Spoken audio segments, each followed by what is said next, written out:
it does. But literally on this day, for so many years, I've been doing what I'm doing right now, and I have no problem with that. I'm on purpose. You dig? I'm on purpose, and I'm on business and whatnot. And I could look back and measure how far things have grown based off of that. So 16 years ago, I got the opportunity to get on the stage and whatnot. Back then, it was Blog Talk Radio. And Nikki Love and Brother Ankh were the ones that gave me my first shot at glory in front of this community on the airwaves, right? I was already with the community demonstrating and everything. But like Blue Pill said, once you get that taste in your mouth of hitting the stage and delivering, it's a certain type of dopamine release that you can't get anywhere else.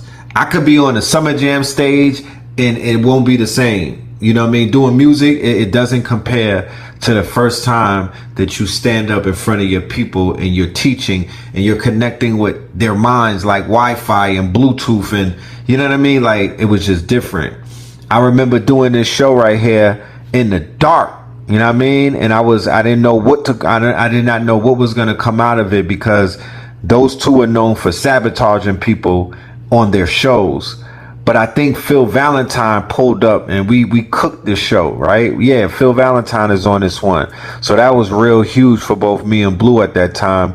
We was getting co-signed by the master teacher, right? And we started kicking the backs in what we call crack rap in the deaf industry, the deaf culture, all the way back then, when it was very much frowned upon. You were not seen as a hero. They wasn't patting you on your back. They wasn't, yo man, that's deep and whatnot. No. They were like, you're weird, and we're gonna pack you up. We're gonna get you out of here for trying to play with the rappers and whatnot. But we started rallying against crack rap in 2013, loving the direction music is going now. Crack rap is officially dead, and music for thinkers and grown folk is back with a vengeance. Don't ever underestimate the work being done on the underground and how that influences popular culture. Now, when we say the death of crack rap, what we mean is we made Jay-Z stop rapping about crack. That's what the death of crack rap, not the death of Sean Carter. He didn't need to die, but he had to stop rapping about crack.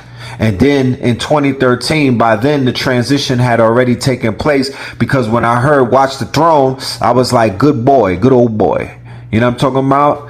We don't have to apply too much pressure because you're listening. Little nigga, comb your hair out. And then he did it later on. But listen, we needed him to stop rapping about crack. You could rap about anything else. You're a poet. You got bars. We don't have a problem with that. Live, brother. But stop rapping about crack, and you're not selling it. Stop, because before the gang thing was big and our people, it was crack rap that was washing up the youth, right? It was crack rap that was destroying the quote unquote fabric of our society, and they needed to stop rapping about that. New York in particular, but Jay-Z. Later on it turns into trap rap, right? But the crack rap officially died. Music started growing up. The album started getting more mature, and yes, honors. Then in 2014, 2015, right? Once again, rise in power to Mama Khadija. You know what I'm saying? Always the rock to this man. And he was able to do great things in our timeline with her there, right? And the last 2 months, 2015, right? 2015, if the last 2 months haven't awoken a sleeping giant within your inner core, then the depth of your programming is unfathomable. For those who have enough, I implore you to first visualize yourself in a community of like-minded individuals. Read the writings of Garvey, Elijah, and Drew Ali that spoke of nation building and ownership. Play their speeches before you sleep. Program your subconscious minds. Research everything available online about renewable energy, solar, wind, hydro, sustainable communities, earthships, monolithic domes, prefab homes, cooperatives, cryptocurrency, round A plus crowdfunding collaborations. right? And then we launched the Facts Initiative right around this time. You know what I'm talking about? So we've been on point. And then last year on this same date, we were on Stone Mountain making history. So today is only right that we are here doing this 10-year anniversary. It's in perfect alignment with the universe and whatnot. I'm on perfect timing. Me and Blue, you know what I mean? We're on perfect timing and whatnot. So the same way that we're in front of this audience talking what we were talking on top of Crystal Mountain is the same way that I'm in front of this audience tonight talking to y'all and whatnot. Make sure y'all share the link.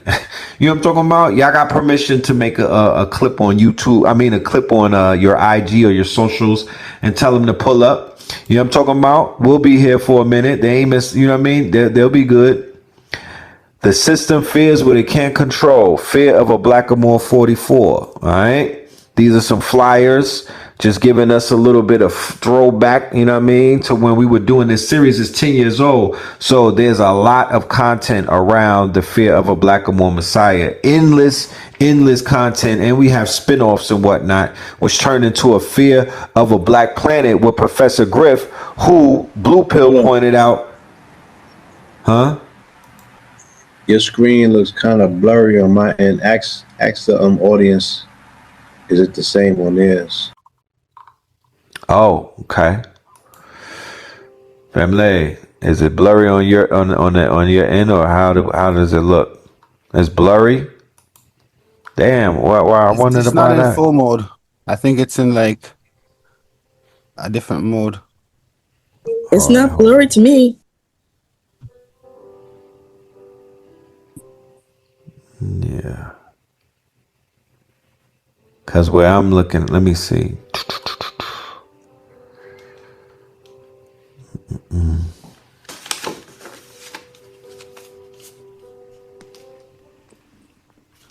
You can see the screen, but you can't really make the words out.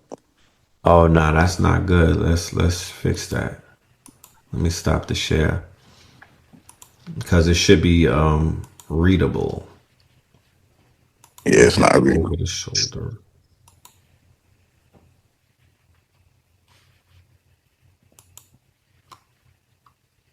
How do we look now?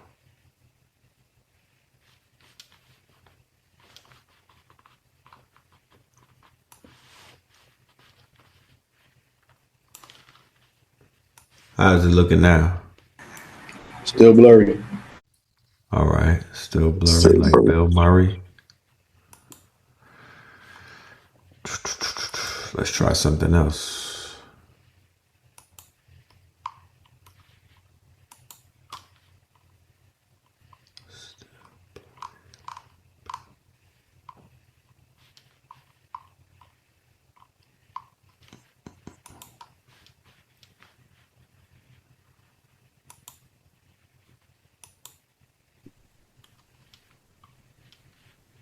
It's better. Got better? No, it may be the device that we have. Like, you know what I'm saying? If we on a tablet or iPhone or, you know what I'm saying? Because it's clear to some people, but some people it's not. So it may be the device that we have. Right. Okay.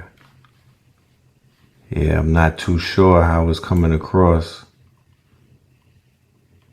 People saying it was fine on their iPad. It's clear.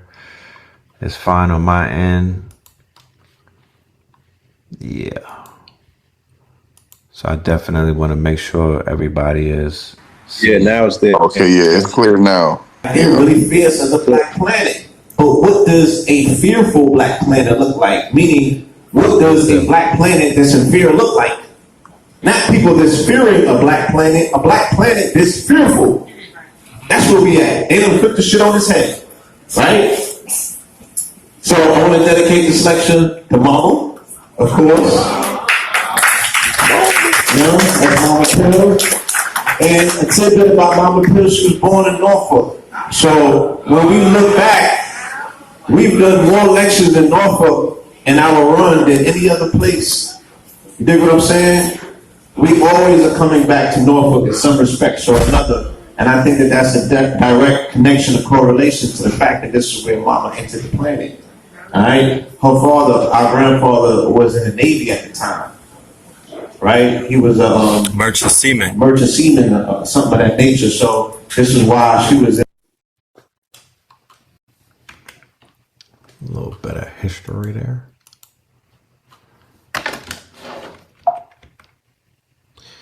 So in alignment with what we are here doing and whatnot, we do have a merch line that will be dropping this week. All right. We do have a merch line that will be dropping this week. So when we send you the email to get on the wait list tomorrow, just sign up if that's something that you want. We're going to have a hardcover book. That's not going to be available this week. That's on the way, though. Pre-orders are going to go out for that. And we also got some drip, you know what I'm talking about? So we could go ahead and put that in your closet somewhere. All right. But it's definitely time for more physical items. We're going to be making a lot of moves when it comes to books, artwork. We're going to get in our musical bag. We got albums, vinyl and CDs coming. All right. A little bit of mugs and whatnot. So you could get your drink on, some hoodies.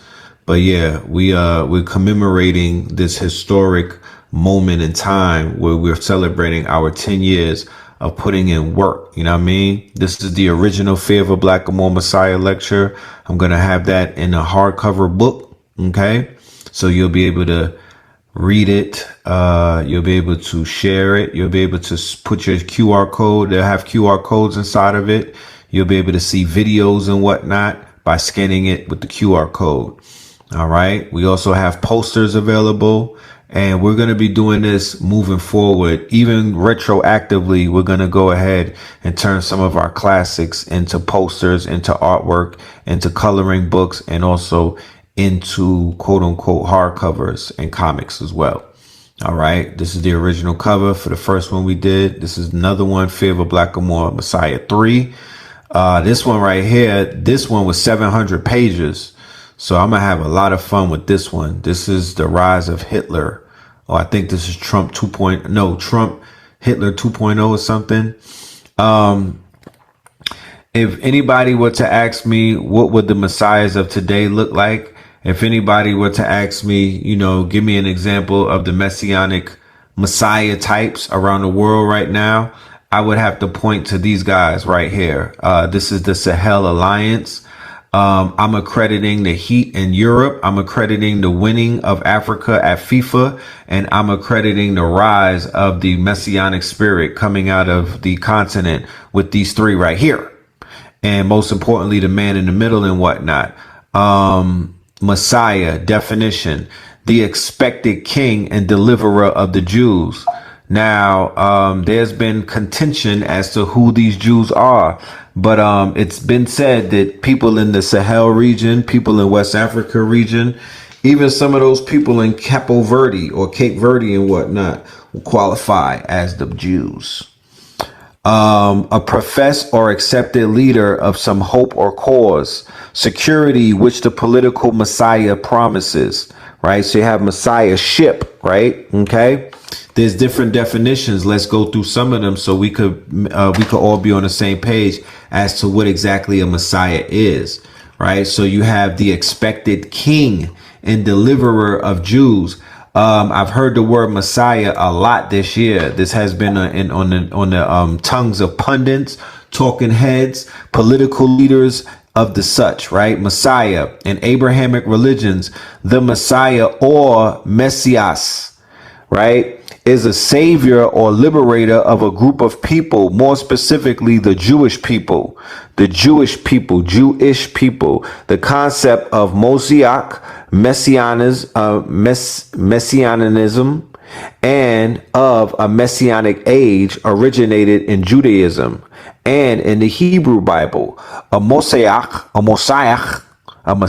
is a king or a high priest traditionally anointed with holy anointing oil. However, messiahs were not exclusively Jewish, as the Hebrew Bible refers to who? Cyrus the Great, king of Persia, as a messiah. So we just lost Cyrus Benton, right? Who people conspicuously, I'm not saying that they forgot about the young man, but it's almost as if it's carrying on to the next one and whatnot. However, Cyrus Benton has been incorporated into the hearts and minds of our people in the beginning of this quote unquote Red Summer during this fire horse year. He's imprinted into the DNA of our people, that face who is a doppelganger of Trayvon Martin and whatnot, which in my mind is a symbol of things to come. It is an indicator of what this summer is going to be about.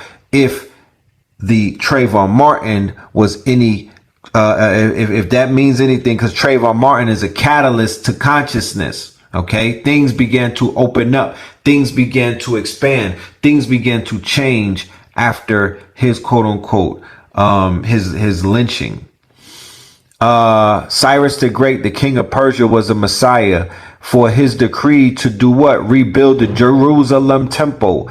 King, who they're calling Donald Trump now, right? Donald Trump is being referred to as Cyrus the Great in Israel of all places. Why? Because he is attempting to do what? To do what the king of Persia, while at war with Persia, he is attempting to step into the role of the modern day Cyrus the Great, and he wants to rebuild the Jerusalem temple in order for the Messiah of the Jewish people to even come through and to even arrive.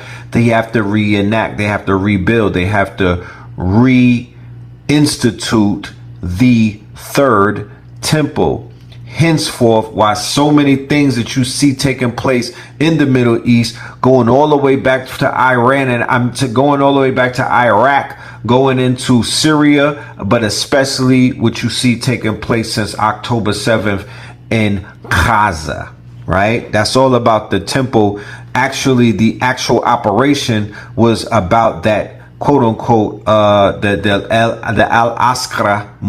Al-Aqsa dome. And Hamas said that they attacked because of the provocations against the brigade. Yeah. They called it the Al-Aqsa Brigade. The Al-Aqsa Brigade, and it was purposelessly to protect the dome, right? Something that they will not talk about. They'll only speak about the fact that they were attacked for no reason. No, there is a reason. There's actually the name of the operation is about that specific place where they want to build this new temple. Okay. In Judaism, the Jewish Messiah is often referred to as King Messiah, and is to be a human leader, physically descended from the paternal Davidic line through King David and King Solomon. He is thought to accomplish predetermined things in only one future arrival, including the unification of the tribes of Israel, the gathering in of all Jews to Eretz Israel, the rebuilding of the temple in Jerusalem, and the ushering in of a messianic age of global universal peace and the annunciation of the world to come. But the specific expression Hamashai does not occur in a Tanakh. In Christianity, the Messiah is called the Christ, from Greek meaning the Christos, translating the Hebrew word of the same meaning. The concept of the Messiah in Christianity originated from the Messiah in Judaism. However, unlike the concept of the Messiah in Judaism and Islam, the Messiah in Christianity is the Son of God.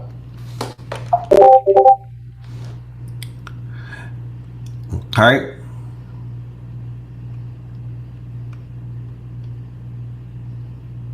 In Christianity, the Messiah is called the Christ, the Son of God. Christ became the accepted Christian designation and title of Jesus of Nazareth. Let me repeat that. Christ, or the Christ, which translates to the Messiah, became the accepted Christian designation and title of Jesus of Nazareth, because Christians believe that messianic prophecies in the Christian Old Testament were fulfilled in his mission, death, and resurrection, according to Paul. They believe that Christ will fulfill the rest of the messianic prophecies in the second coming. Definition of messianic: of or relating to a Messiah, marked by idealism and an aggressive crusading spirit, right? Messianic: relating to the Messiah, the messianic role of Jesus, inspired by hope or belief in a Messiah, the messianic expectations of that time, fervent or passionate, and admirable messianic zeal, right? So a Farrakhan, at the heights of a Farrakhan, he was said to have a messianic zeal for Islam, right? When El Malik Shabazz, when Malcolm X was in his bag and whatnot, he had a messianic zeal for the faith, right? For the nation and whatnot. When Marcus Mosiah Garvey was in his bag and whatnot, he had a messianic zeal for Pan-Africanism.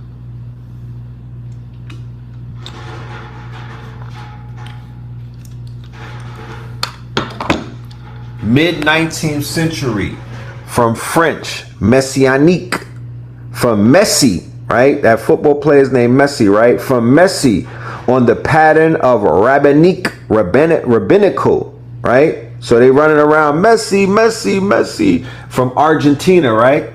Messi, Messi, but Messi is Messiah.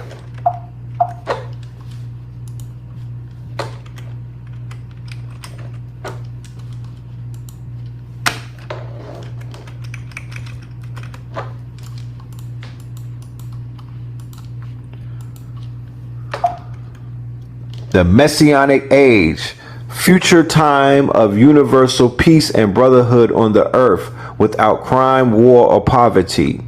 The Messianic Age is a theological term referring to a future time of universal peace and brotherhood on the earth without crime, war, and poverty.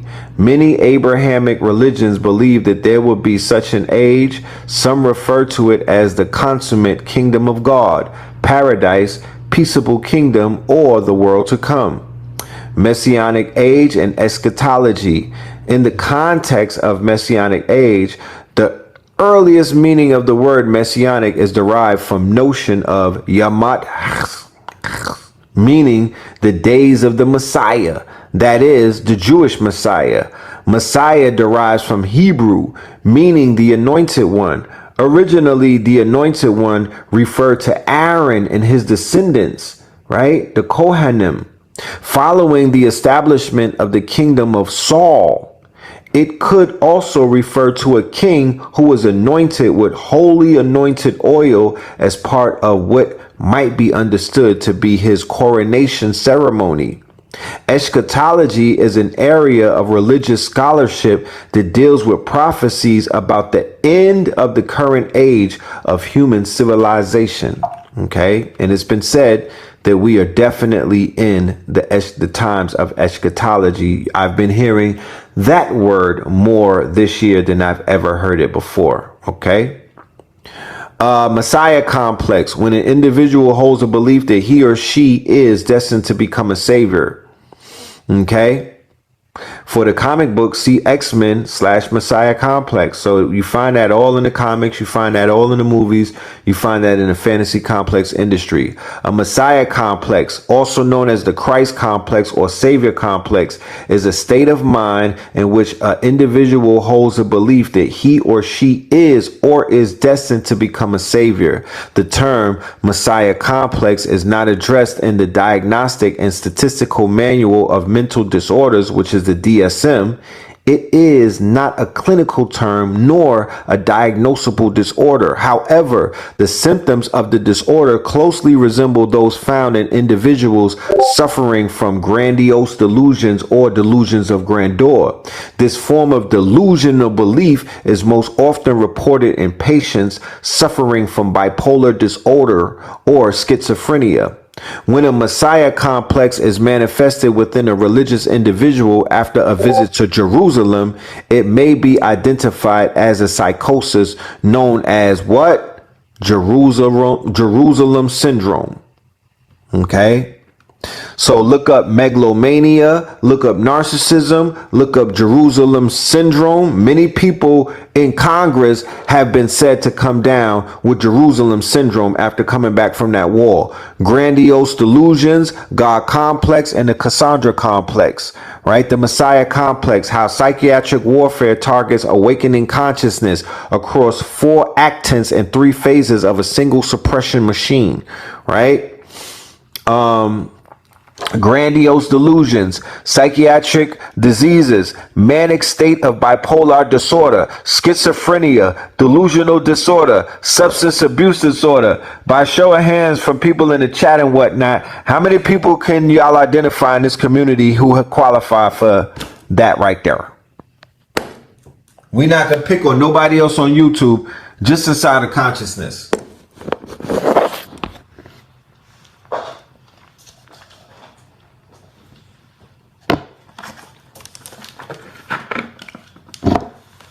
Nah, I need y'all to unmute your mic, man. Y'all don't be quiet. God damn it. Damn near everybody. You can throw me in there. Fuck it. You know what I'm saying? I ain't with you, bro. God damn it. But this is not, this has showed it, it's showing its face. Some of the podcasters, some of the red pills, the red pill community, some of the people that we see, right, on YouTube and whatnot, some of these quote unquote celebrities, 85% of Zeus Network. The screen is showing me in the middle. We can't see the food. How's the visuals coming through on the thing? Am I in the There's a middle? square grayed out square in the middle of the screen. Oh, there it's gone now. You're good. Yeah. Oh, let me minimize this. Okay. Grandiose delusions, right? GD. Yeah, go figure. Delusions of grandeur. Who let the GDs in the door? The grandiose delusions, delusions of grandeur, expansive delusions, or megalomania are a subtype of delusion that occur in patients suffering from a wide range of psychiatric diseases, including 2/3 of patients in manic state of bipolar disorder, half of those with schizophrenia. Patients with the grandiose subtype of delusional disorder and a substantial portion of those with substance abuse disorders. GDs are characterized by fantastical beliefs that one is famous, omnipotent, wealthy, or otherwise very powerful. The delusions are generally fantastic and typically have a religious, science fictional, or supernatural theme. There is a relative lack of research into GD in contrast to persecutory delusions and auditory hallucinations. About 10% of healthy people experience grandiose thoughts, but do not meet full criteria for a diagnosis of GD. Damn, that's crazy. They're calling it GD.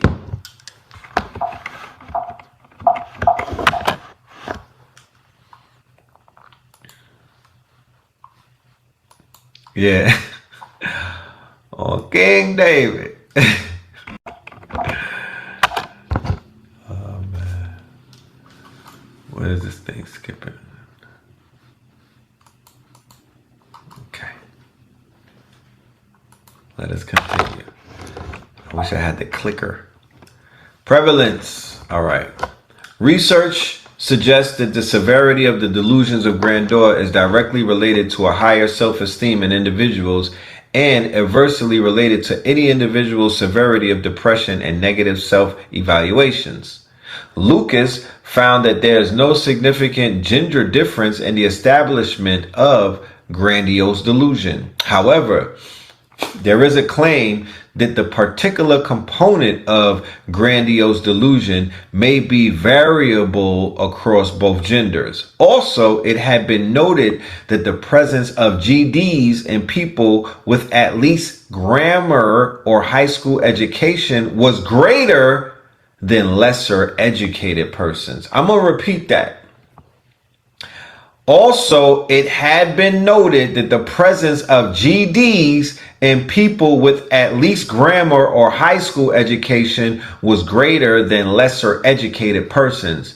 Similarly, the presence of grandiose delusions in individuals who are the eldest is greater than in individuals who are the youngest of their siblings. Symptoms. According to DSM-IV-TR diagnostic criteria for delusional disorders, grandiose type symptoms include glossy, exaggerated beliefs of self-worth, power, knowledge, identity, exceptional relationships to a divinity or a famous person. This sounds like half my timeline, but anyway. For example, a patient who has fictitious beliefs about his or her power or authority may believe himself or herself to be a ruling monarch who deserves to be treated like royalty. Anybody know anybody like that? Just little baby mom drama.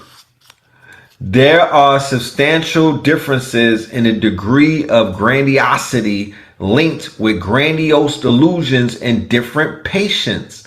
Some patients believe they are God, the Queen of England, a president's son, a famous rock star, and so on.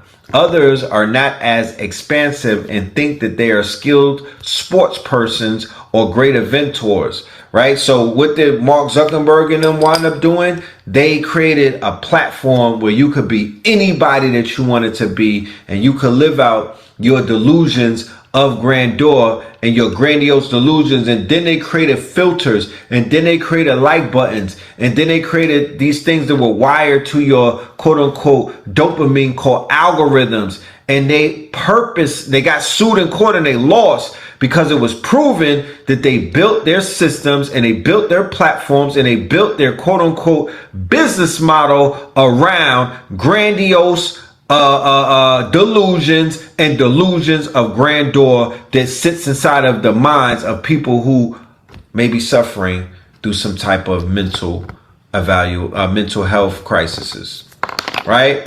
And then they exasperated that, right? Then they exasperated that with the algorithms by keeping people into echo chambers and whatnot, right? And those people started to freak out. Those people, then they started to do gang stalking on people. Then they started to send signals on people, right? And then they came out and said, yeah, the CIA admitted that they've been following the aliens and the people who are considered to be supercells. Yeah, they know all about that, So, yeah, the president, there's no escaping this type of behavior because the actual president is this. The president of the United States who sits in the Oval Office, he has all of these symptoms, and then his symptoms have even gotten worse, right? So his cabinet everybody in his cabinet has to fit the criteria of grandiose delusions. They have to have a delusion about him, and they also have to have a delusion about themselves. And then when they get interviewed and they talk to the public and whatnot, they don't hold back by showing their ass and whatnot. They are literally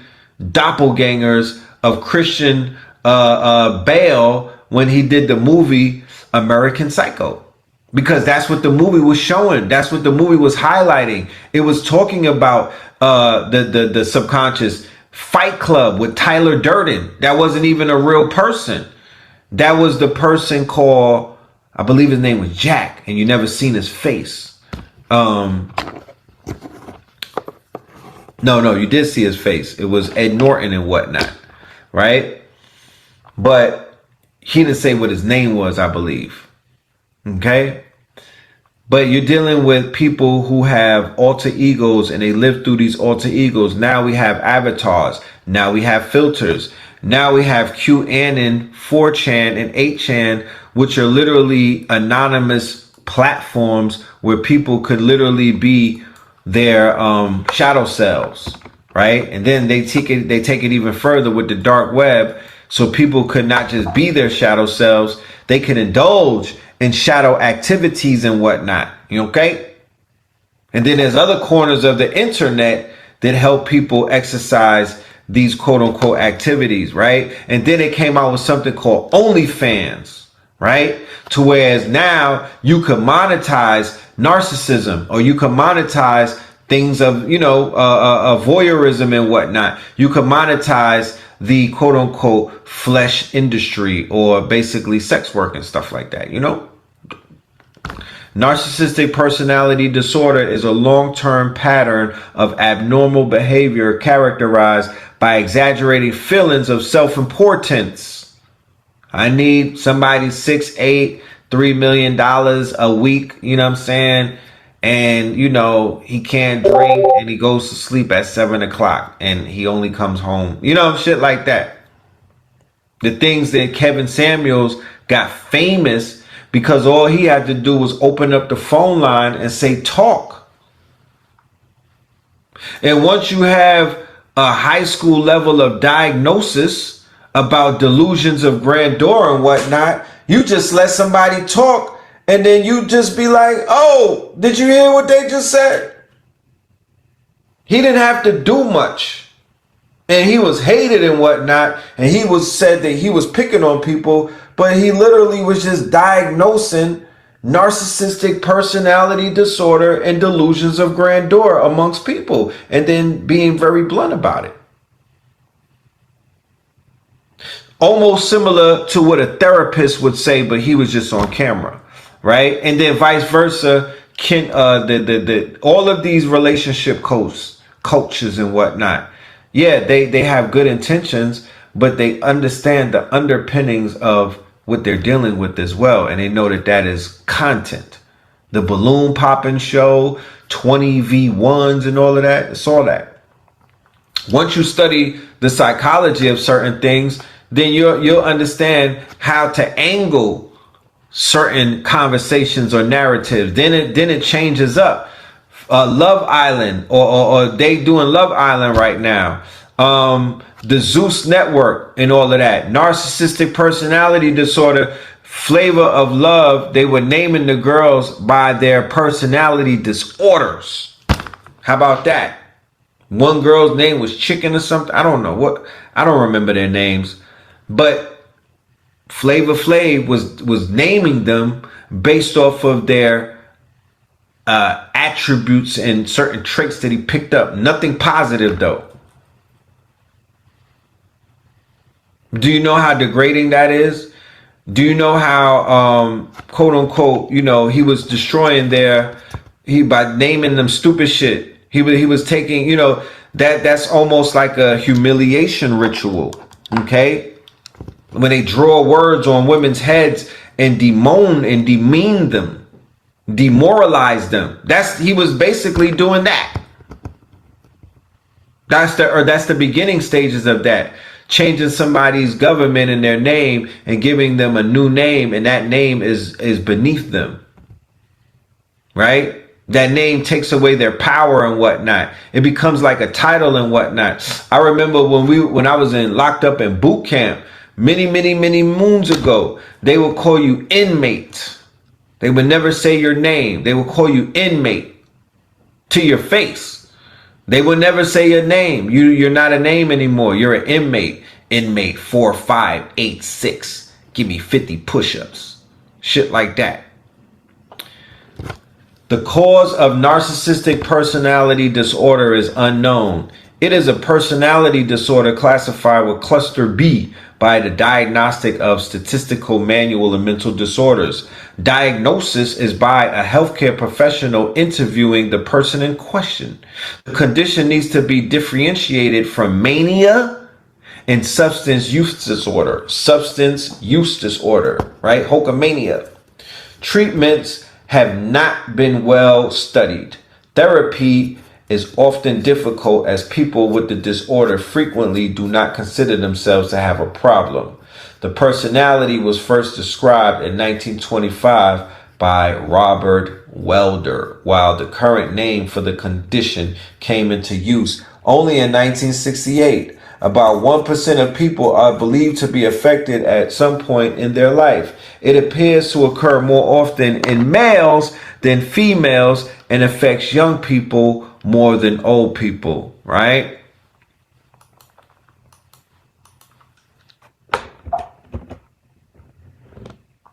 The God complex, refuse to admit error or failure. Okay? A person with a God complex may refuse to admit the possibility of their error or failure, even in the face of irrefutable evidence, intractable problems, or difficult or impossible tasks. The person is also highly dogmatic in their views, meaning the person speaks of their personal opinions as though they are unquestionably correct. Someone with a God complex may exhibit no regard for the conventions and demands of society and may request special consideration or privileges. Those were the people who were the best at the debates, because everybody bought a ticket to see them lose. A God complex is an unshakable belief characterized by consistently inflated feelings of personal ability, privilege, or infallibility. That is why Floyd Mayweather sold so many tickets. You got to understand, this is all psychological. You're being studied and you're being diagnosed by people who know what they're looking for, and then they know what to do with it. You might not know what to do with it. You know what I'm talking about?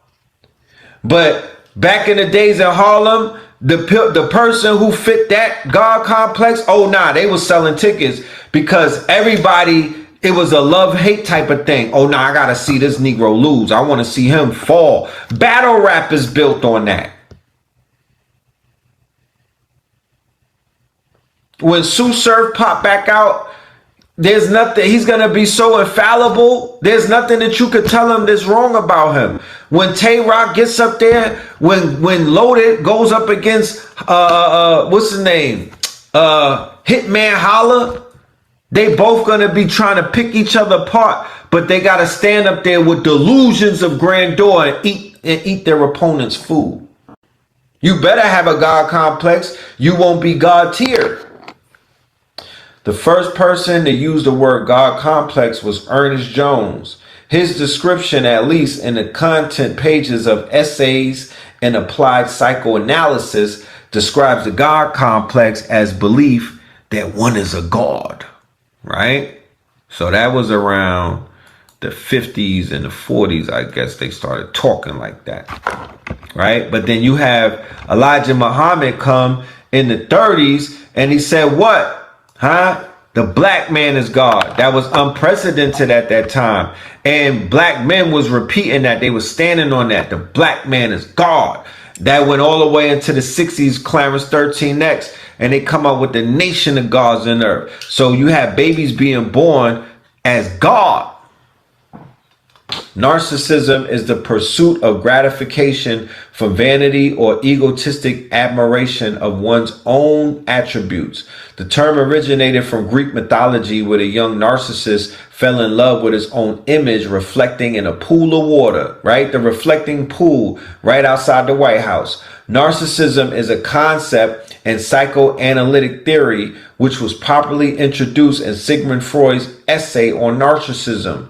The American Psychiatric Association has had the classification narcissistic personality disorder in its diagnostic and statistical manual of mental disorders since 1968, drawing on the historical concept of megalomania. Remember, Dr. Umar speaks about this book right here. This is the book where they were diagnosing homosexuality as a mental illness and whatnot, until the lobbyists pressured them and the Romans and whatnot got it changed. Okay, narcissism is also considered a social or cultural problem. It is a factor in trait theory used in various self-report inventories of personality, such as the Milan Clinical Multi-Axial Inventory, It is one of the three dark triadic personality traits, the others being psychopathy and Machiavellianism, except in the sense of primary narcissism or healthy self-love.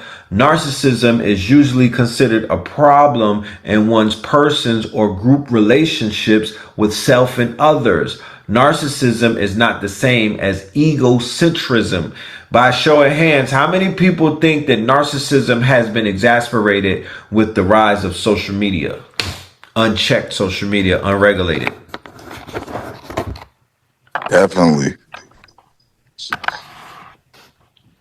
So a disorder, right? Something that deals with a mental illness that was disorder is inside of a diagnostic of statistical manual of mental disorders.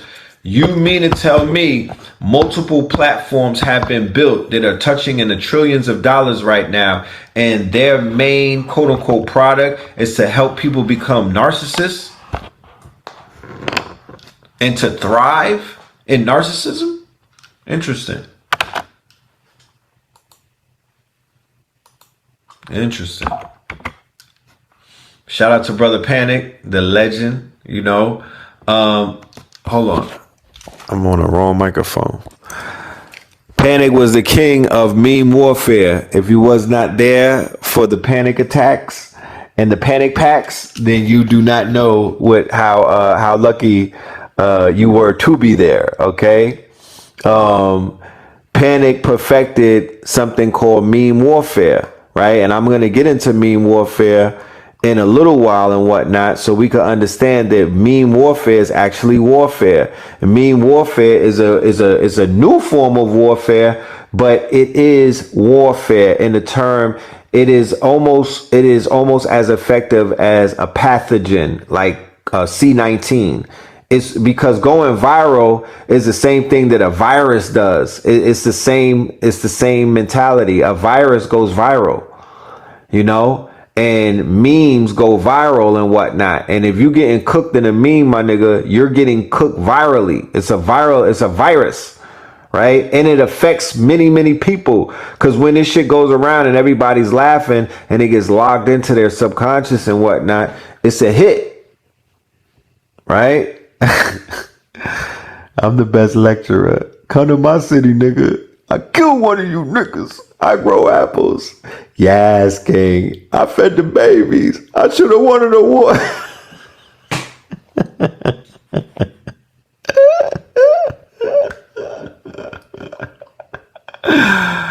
Yo, that's a t-shirt.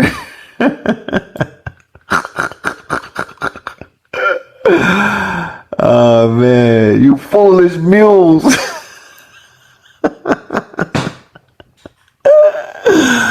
So yeah, man, the legend, right? And sometimes the narcissist got to get checked. You know what I mean? There's no other way to defeat a narcissist, but you got to hold the mirror up to them. You got to clown them. That's why satire is something. That's why Country Wayne. That's why Drewski.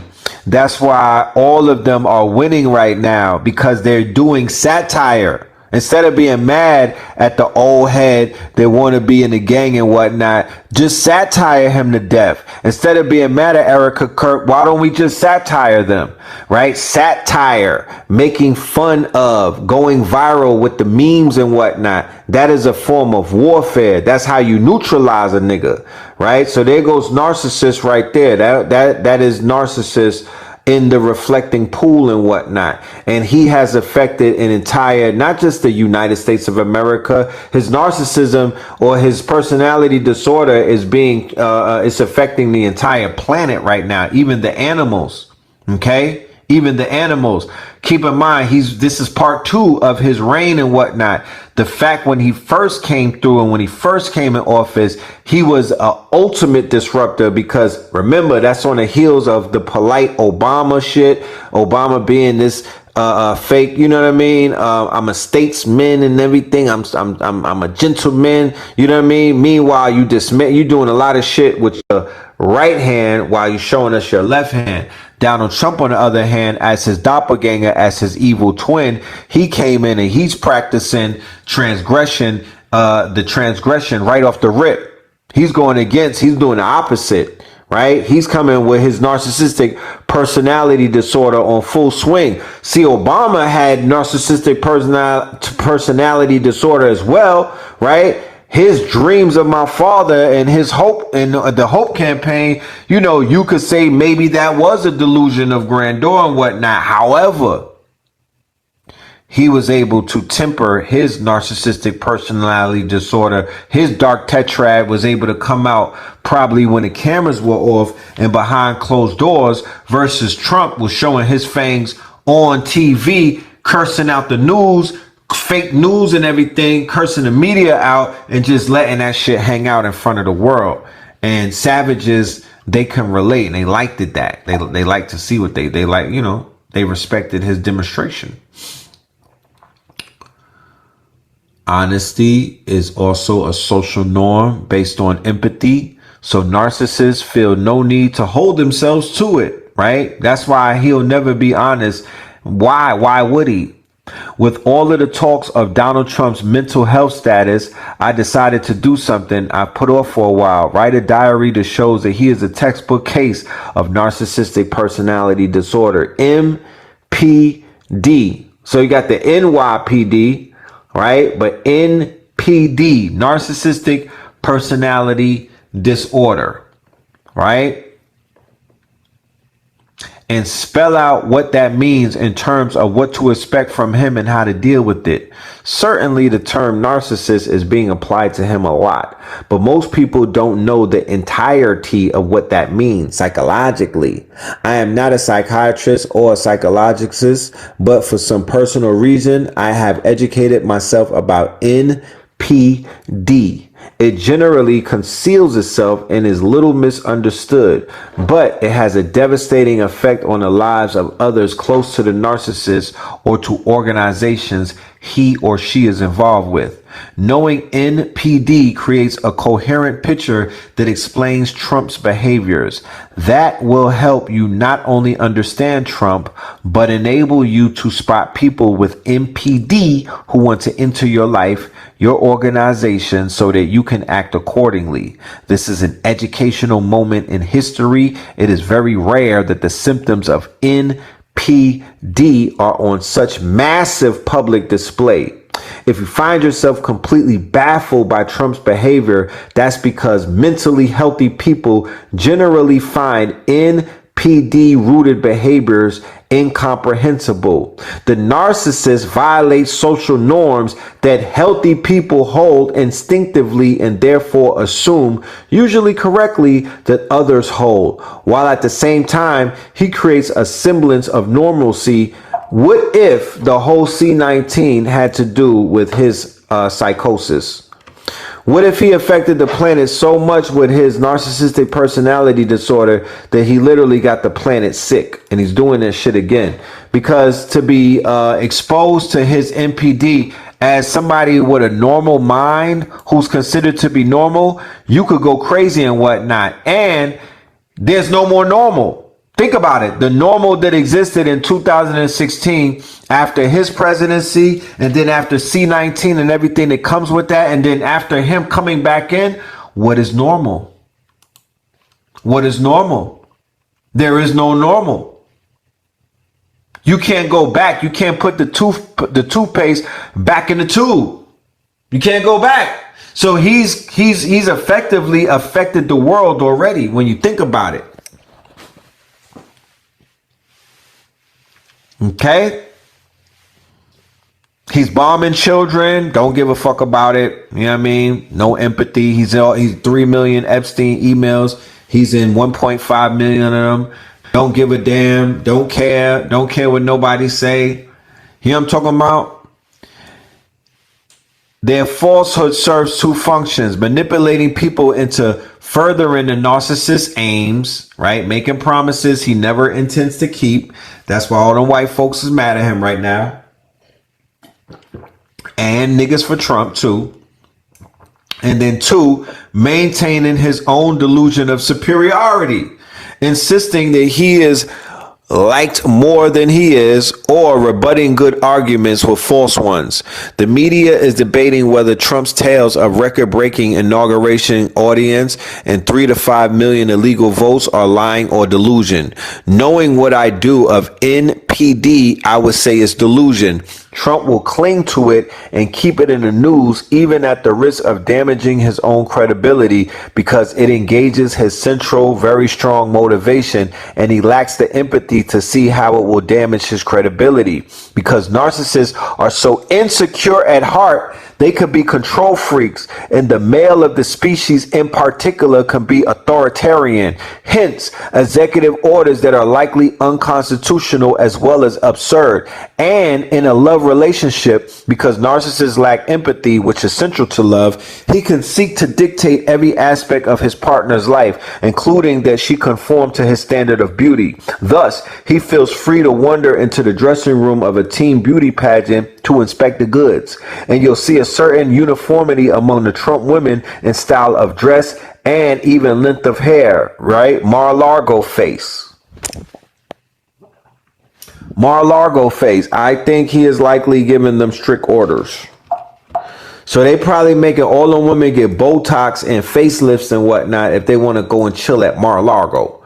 You know what I'm talking about? They probably got a goddamn Dr. Zizmore's in a basement somewhere. You don't see Dr. Zizmore in New York no more. He left with Trump. President Obama and others who have observed that Trump's behaviors arise from an underlying insecurity are right, as per DSM-5 criterion A-1- Cossacks and others have figured out that the way to get under his skin is to point out how unpopular he is, because that works on narcissists. In fact, any criticism does, because narcissists can't handle criticism at all. They cannot help but to take it personally, as per DSM-5 criteria. How else does this translate into behaviors? Let's start with persona. No, let's start with the persona narcissists create. Because they lack empathy, they have to learn how to appeal normal, which they do by route learning expressions and mannerisms from normal people around them. In fact, they are good at being charming. They learn what people want to hear and say it without regard to whether it's true. Because they are without moral qualms, they can come across as decisive, which normal people interpret as confident, and spontaneous, which normal people interpret as authentic. This is how Trump played the crowds at his rallies. None of it, however, is sincere. It is only for personal gain. There is no such thing as loyalty from narcissists. Loyalty arises from the social norm of reciprocity, which is based on empathy, which they do not have. Okay. So if that's not this administration in a nutshell, along with other things, then I don't know what is.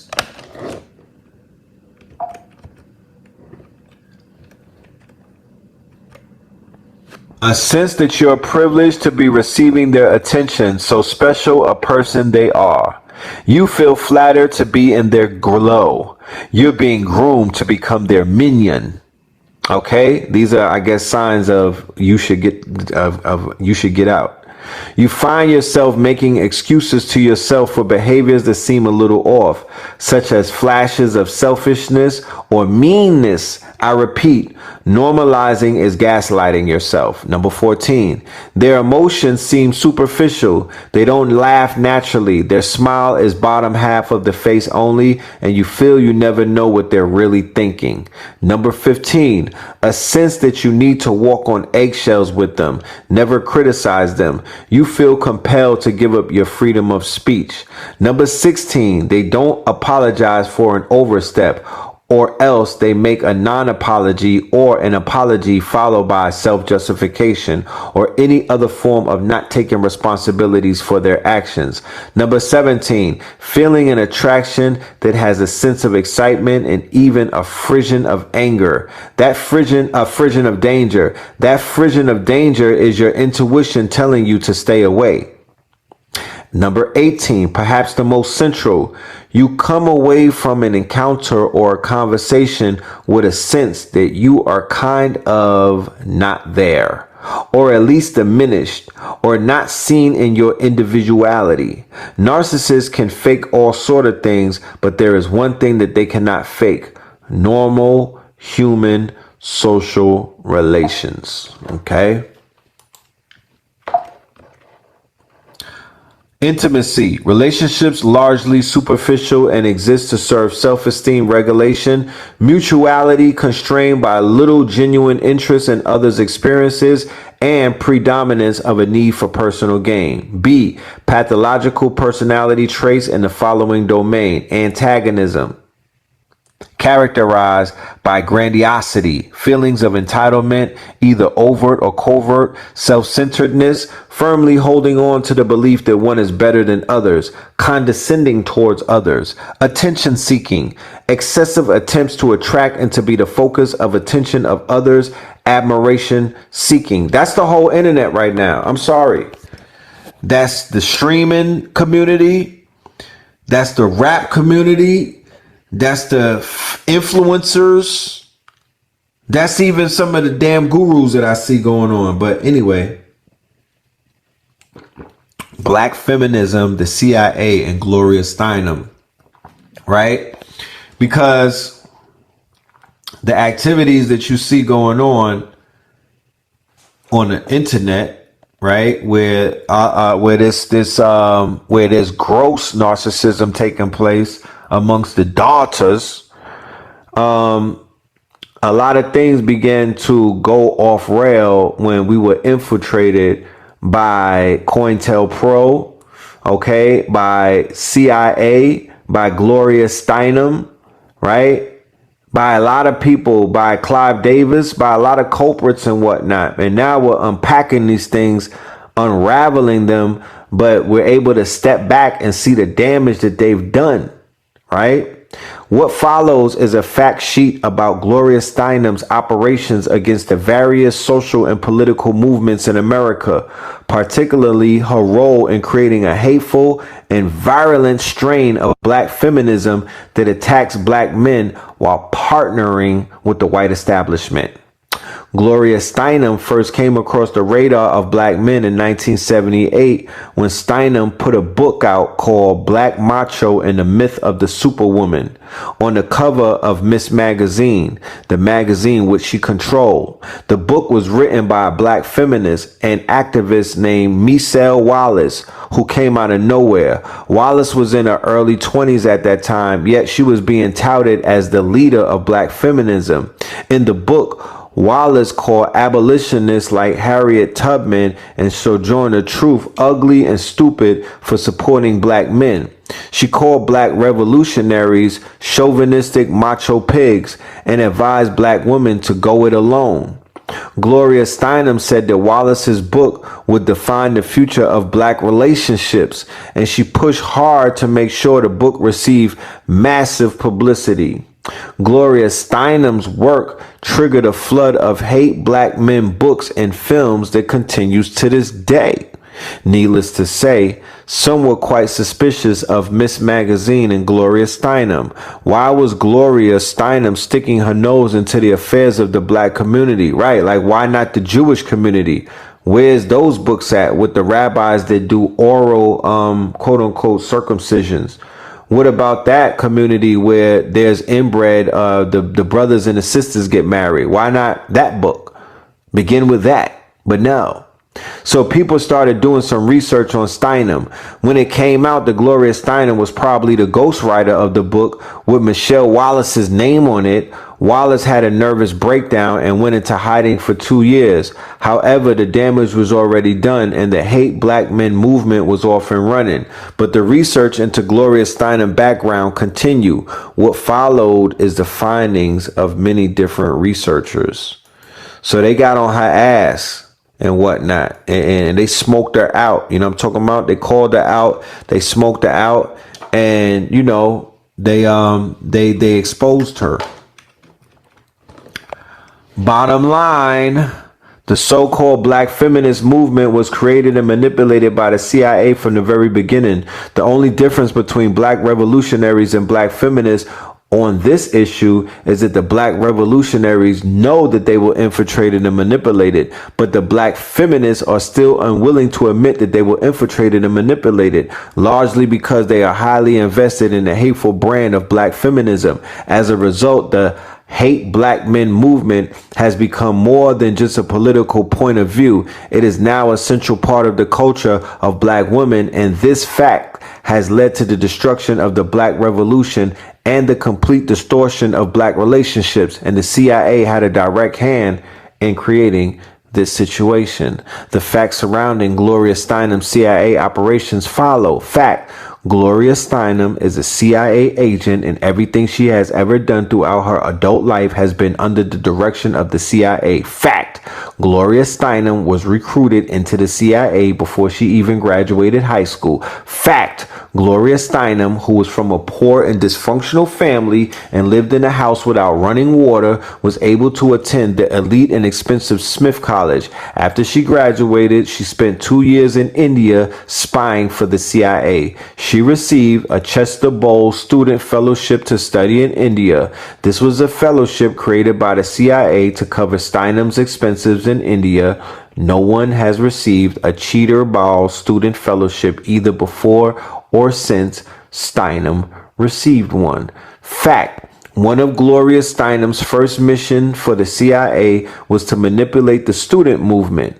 Most people are still unaware that the National Student Association was created, funded, and manipulated by the CIA. Steinem did this by organizing student festivals in Europe in the 1950s and 60s. Steinem used the student festivals to spy on students for the CIA, and she likely used the festivals to recruit new agents for the CIA.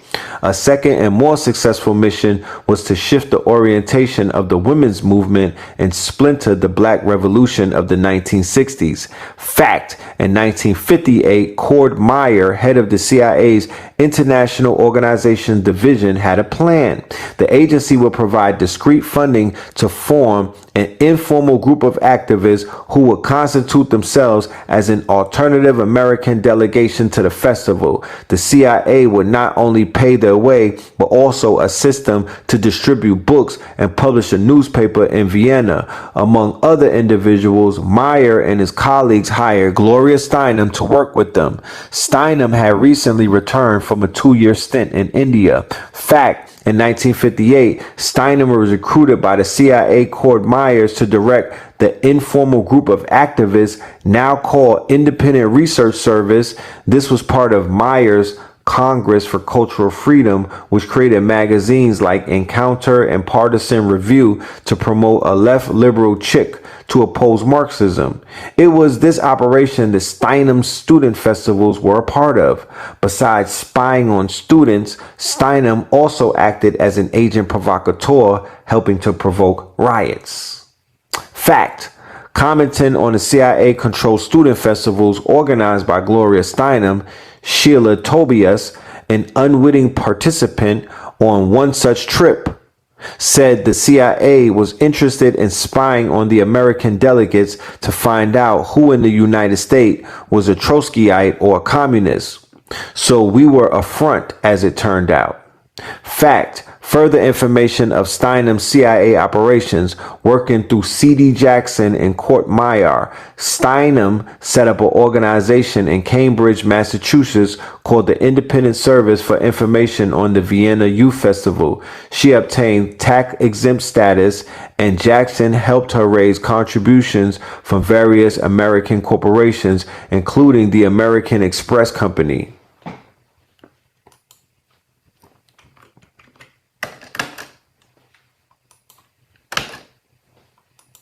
This is the hero to some of our women.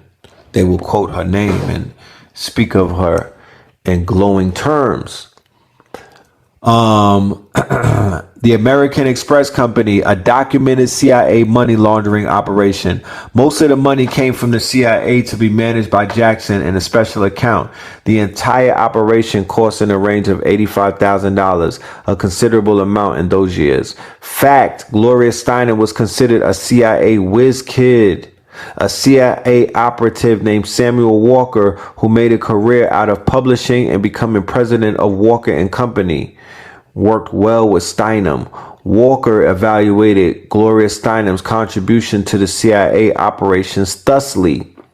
Gloria's group continues to do your main service, distributing books to the point where the cry has gone up.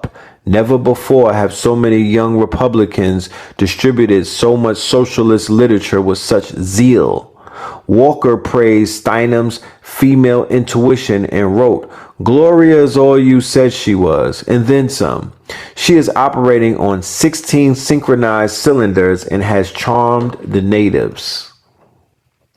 With the Tatch Walker diary, Walker to Jackson, in other words, Gloria Steinem was not a naive dupe of the CIA. She was a highly motivated agent who took her own initiative to move against fellow students for the CIA. Fact, Gloria's name keeps showing up in projects associated with CIA operations. For example, in the summer of 1959, just before McCloy took his family for an extended trip to Europe, C.D. Jackson wrote to remind McCloy that later summer, a World Youth Festival was scheduled to take place in Vienna. Jackson asked McCloy to contribute a propaganda article. The piece would appear in a daily newspaper to be published in Vienna in conjunction with the festival. McCloy agreed, and the article was published in 5 languages in a newspaper distributed by a 25-year-old Smith graduate named Gloria Steinem. Right? This is a student publication. How is it published in 5 languages? Well, the CIA did it, of course. Fact, when this covert operation was revealed by Ramparts magazine in 1967, Steinem told the New York Times that she approves of the agency's role. I was happy to find some liberals in the government in those days who were far-sighted and cared enough to get Americans of all political views to the festival. Steinem's definition of a liberal then included such young men as Brzezinski, an assistant professor at Harvard. Steinem arranged to fund Brzezinski's visit to the student festival. Brzezinski, remember Obama's boy, would later become the national security advisor to President Jimmy Carter, and he was the man who invented the so-called bear trap, which suckered the Soviet Union into invading Afghanistan. Brzezinski was also the man who first organized and funded Osama bin Laden's jihad against the Soviets in Afghanistan. Gloria Steinem also identified and targeted Alice Walker in the 1960s. She befriended Alice Walker and paid for Alice Walker to come to the CIA manipulated student festival in Vienna. Alice Walker would later become the foremost writer of anti-black male hate books, all of which were funded by money funneled to her publishers by the CIA. And then you get Color Purple. Steinem has boasted in interviews with the New York Times and the Washington Post that her training with the CIA was good journalistic training because the CIA taught you to be accurate. This statement proves that Steinem was happy to collect money working for the government, the CIA.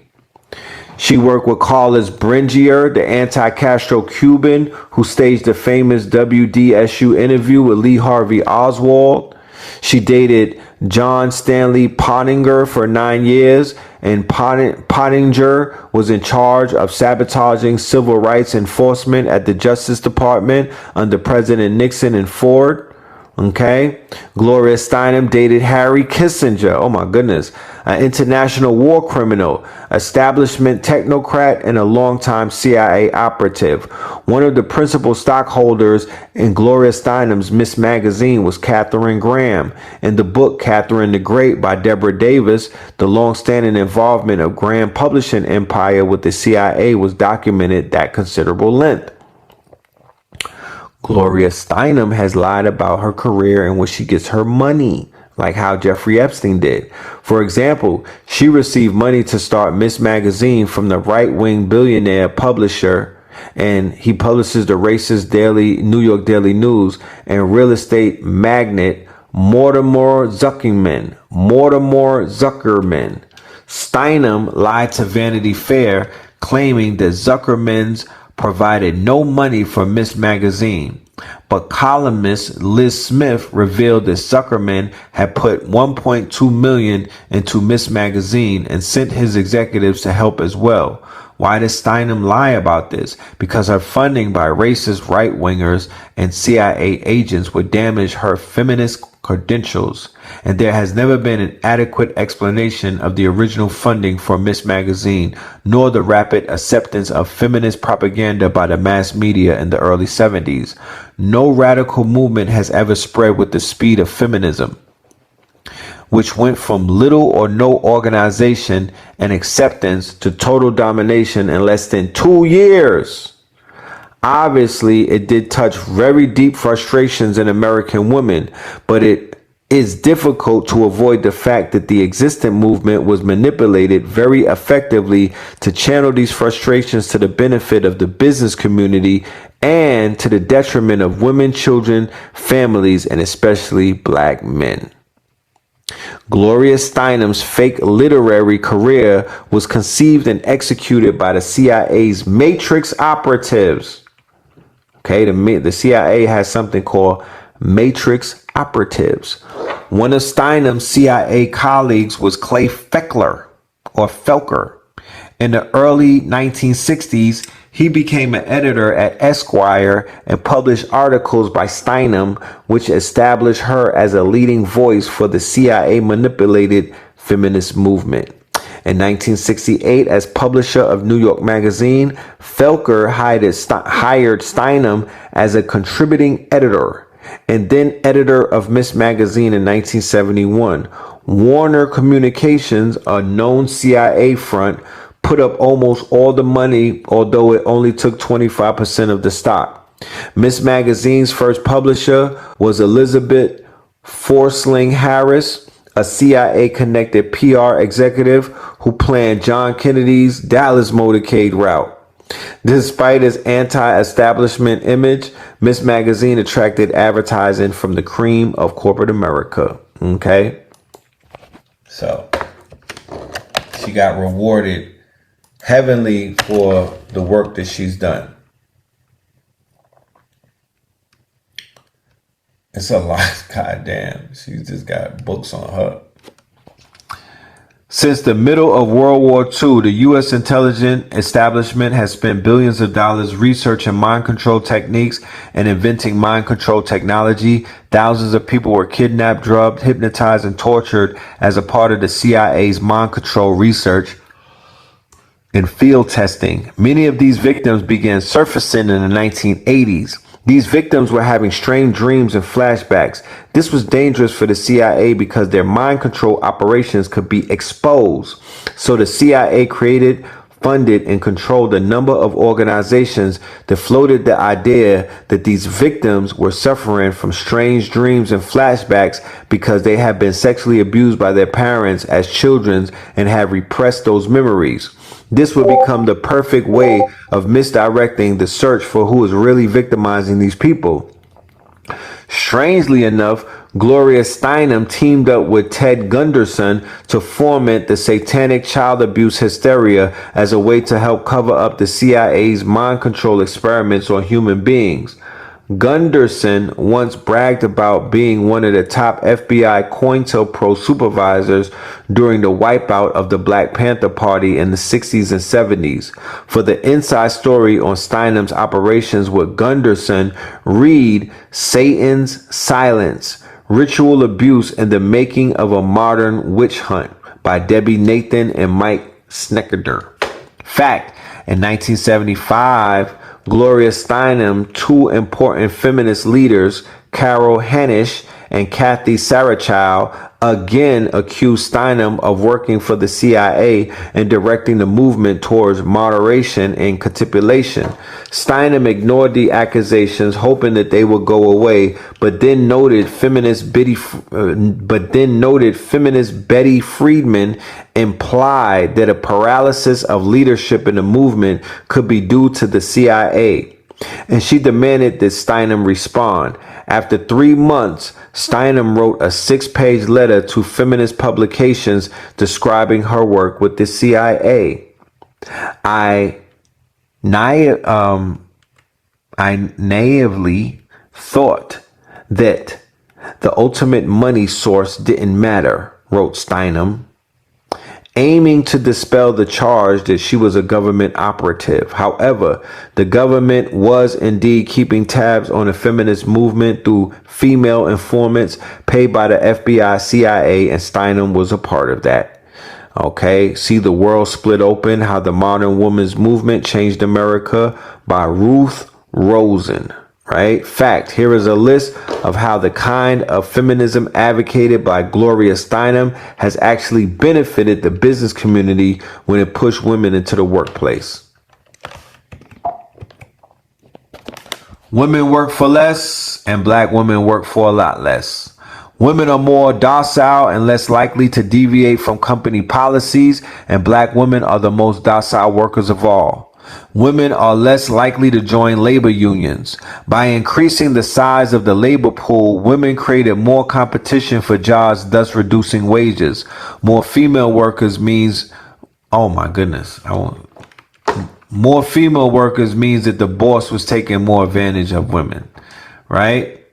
In 2-income families, one person is more likely to work part-time or as a temporary. Such workers get paid less and they don't get benefits. Taking children away from their mothers at an early age tends to increase their anxiety levels and results in higher rates of tension, relieving consumption as they grow up. The loss of women's household services increases purchases of various forms of fatty fast foods, which have higher profit levels than home-cooked meals. Okay. Source of record discipline, stated before any claim is read. The FBI internal memorandum on COINTELPRO stated the goal of preventing a black messiah. Right? The DSM Messiah Complex diagnostic criteria as cited in the lecture body. There's 5 pathways: bipolar, schizophrenia, delusion disorder, narcissistic personality disorder, and substance abuse disorders. Right? Preventing the rise of a messiah. Preventing the rise of the messiah. The U.S. government's efforts to discredit Martin Luther King and other civil rights leaders illustrate the lengths to which it would go to stifle left-wing movements. One man was not standing, not pointing, but kneeling by Martin Luther King's body, presumably checking to see if or that he was dead. That man, Merrill McCullough, was an undercover police officer who had infiltrated King's circle. According to Time magazine, he worked for the Central Intelligence Agency at least as far back as 1974. What interest could an intelligence agency have in a man who plainly believed only in peace?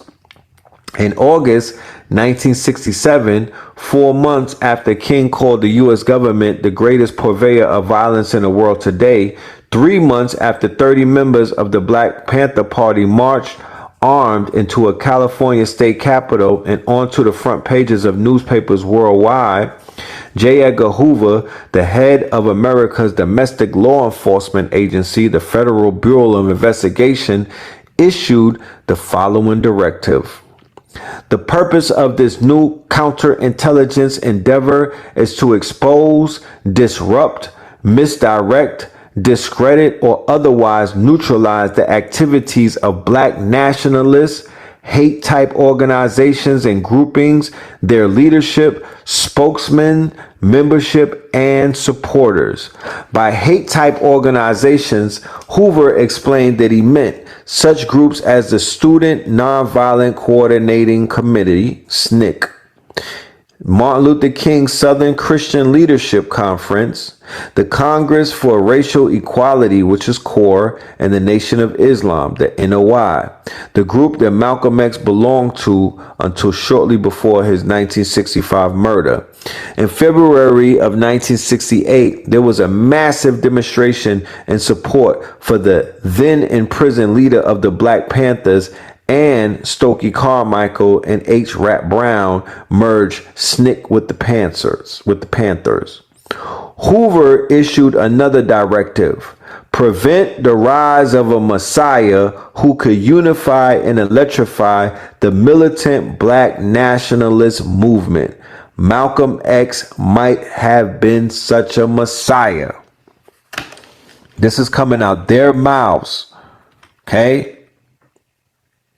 Martin Luther King, Stokely Carmichael, and Nation of Islam leader Elijah Muhammad all aspire to this position. King could very well be a real contender for this position should he abandon his supposed obedience to white liberal doctrines, which was nonviolence. He had to pick up He had to grab his nuts if he wanted to be the Messiah. You can't be the Messiah and letting them people put their hands on you and you're doing the nonviolence. Nothing against people doing the nonviolence route. However, that wasn't going to cut it. According to another declassified FBI memo, shortly afterward, the FBI proposed having a carbon copy of an informant report reportedly written by Carmichael to the CIA, carefully deposited in the automobile of a close Black nationalist friend.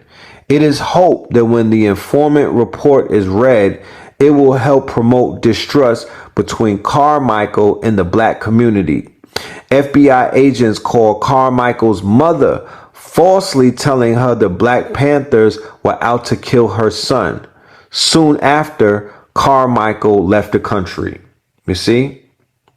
I believe he was Trinidadian, right?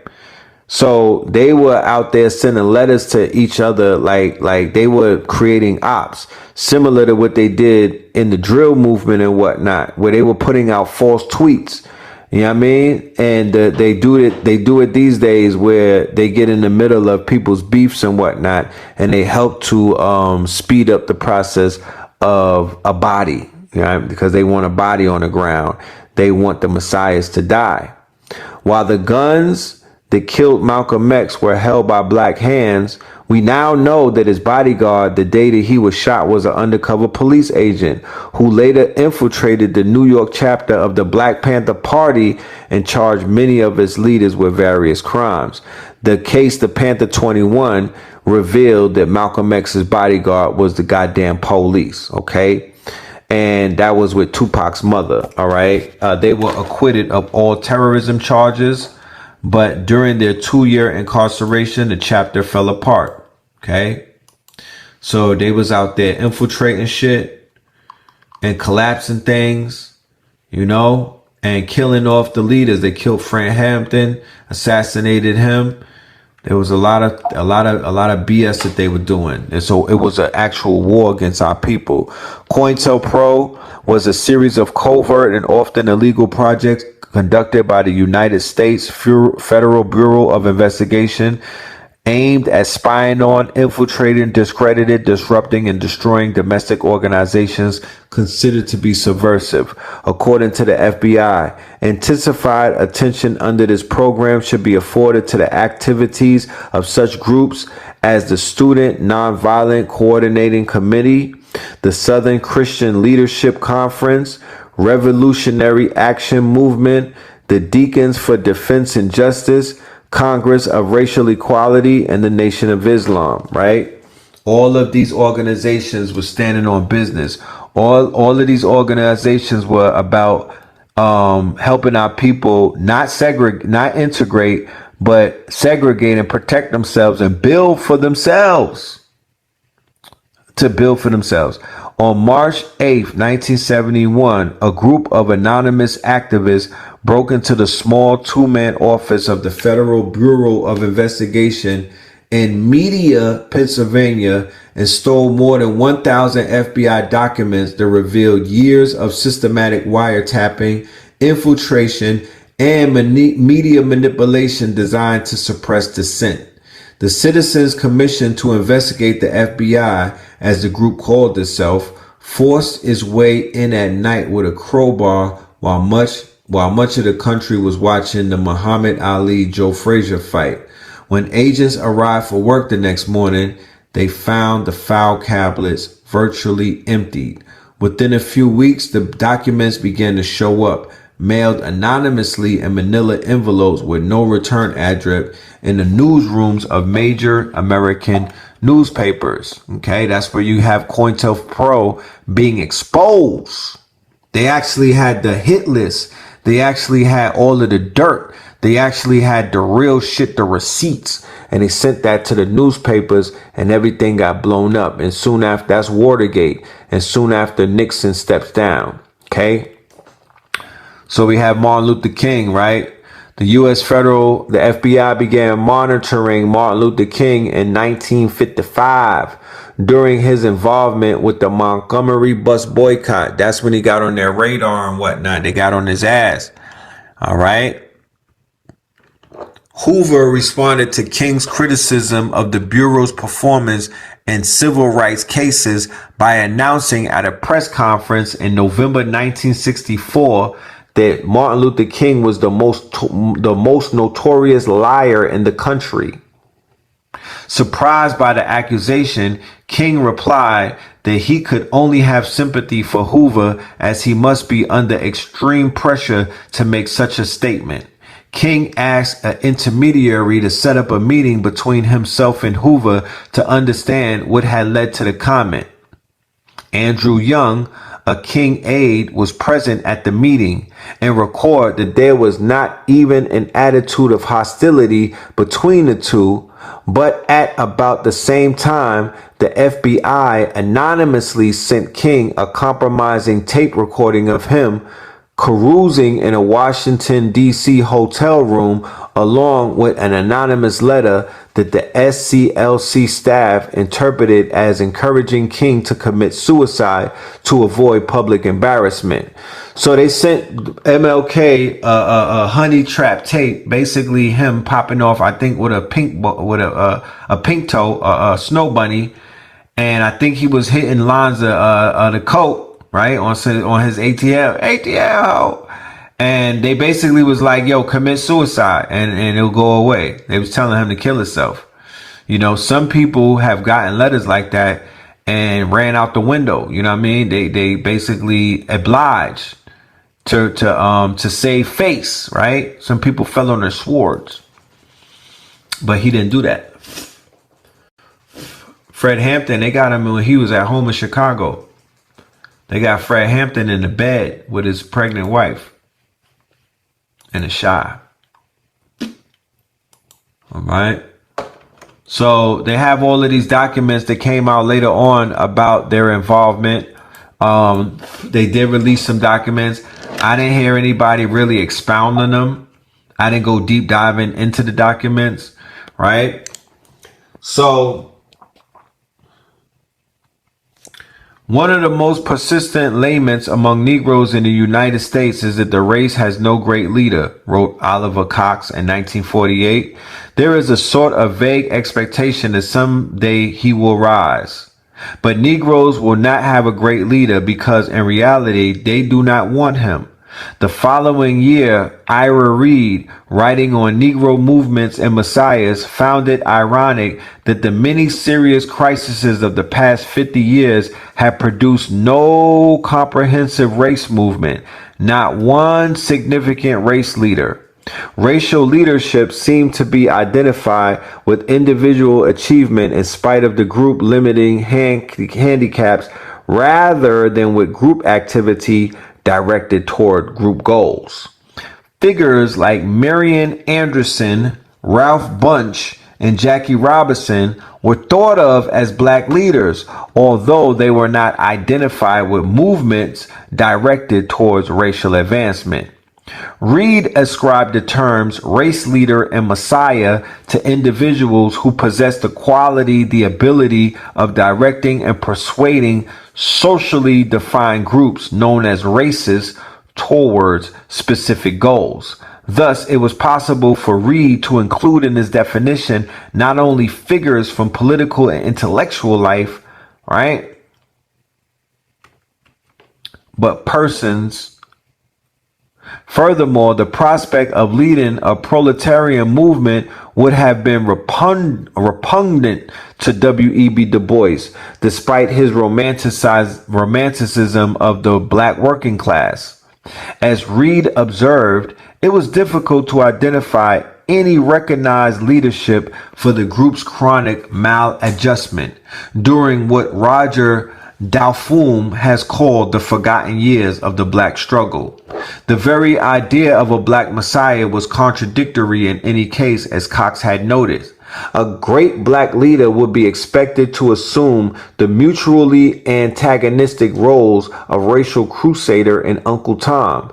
He would have to be at once a symbol of aggressive militancy and social change, but simultaneously a subtle manipulative seeker of goodwill from good white American society. He would have to represent assimilative goals and the ideal of full participation in American life, but at the same time, he would have to be combative and capable of inspiring black people to group solidarity and ethnic pride. Perhaps this was the reason that a silent man, unassociated with any political ideology or pretensions to leadership, came to symbolize the aspiration of black America during the 1930s and the 1940s. His name was Joe Louis Barrow. In September 1941, Time magazine called him Black Moses, leading the children of Ham out of bondage. From the deportation of Marcus Garvey in 1927 to the rise of Martin Luther King in 1954, no individual in black America was able to inspire the racial consciousness of the masses of black Americans in a way that Joe Louis did. He first captured the imagination of the people on June 25th, 1935, with his victory over Primo Carnera in New York's Yankee Stadium. 3 months earlier, 3,000 people had packed themselves into Adam Clayton Powell's Abyssinian Baptist Church in the same city to demonstrate their support for the Ethiopian resistance to Mussolini's imperialistic aims. Roy Otley observed that many black Americans were rooting for Joe Louis because he was fighting an Italian, others because he was fighting a white man, but all Negroes joined in his corner because he was a Negro. Lewis himself reports that his camp was besieged by representatives of black groups who came to tell him of Mussolini and Ethiopia and of Marcus Garvey's Back to Africa scheme. Lewis had never heard of Marcus Garvey and was somewhat astonished.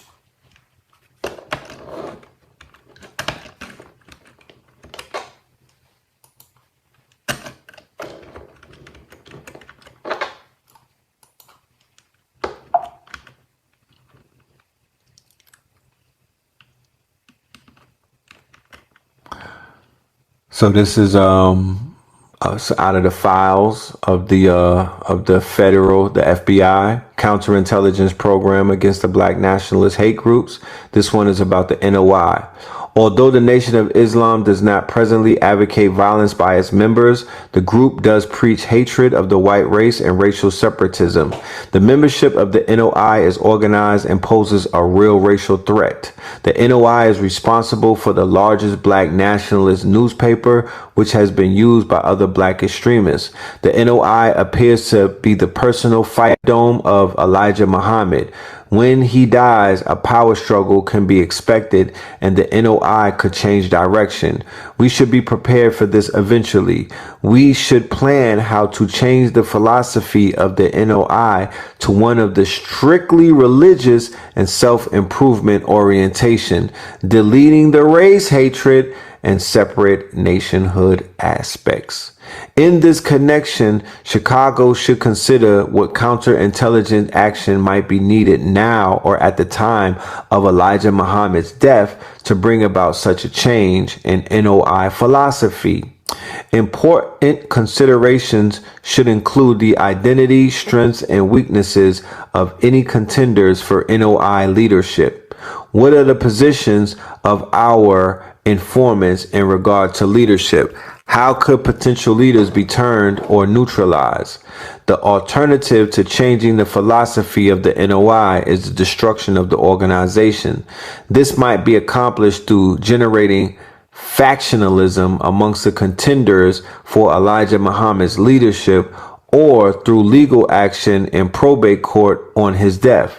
Chicago should consider the question of how to generate the factionalism necessary to destroy the NOI by splitting into several groups. Okay, that's coming from the Bureau. And we all know what happened after his death. Exactly what's in this report actually happened. How did they know? Right? Legal action against the NOI on the death of its leader depends on the answers to several questions. Does Elijah have a will? Is the NOI incorporated? In whose name and where are the NOI bank accounts? In whose name are other NOI assets such as mosque buildings, school buildings, the newspaper, Elijah Muhammad's homes, and the NOI businesses? Depending on the answers to these questions, probate law in Illinois, and whether Chicago might have a confidential source in probate administration, tying up the NOI and probate administration might be possible. Chicago should also examine the NOI from the above counterintelligence angle and advise the Bureau. Consider the possibility of drawing up specific counterintelligence recommendations to be acted upon when necessary with various contingencies covered. Okay, so they have long-range goals of preventing the Black Messiah. J. Edgar Hoover, they were planning 100 years ahead. COINTELPRO long-range goals, right? For maximum effectiveness in counterintelligence programming to prevent wasted effort, long-range goals are being set. Prevent the coalition of Black militant nationalist groups. In unity, there is strength. A truism that is no less valid for all of its triteness.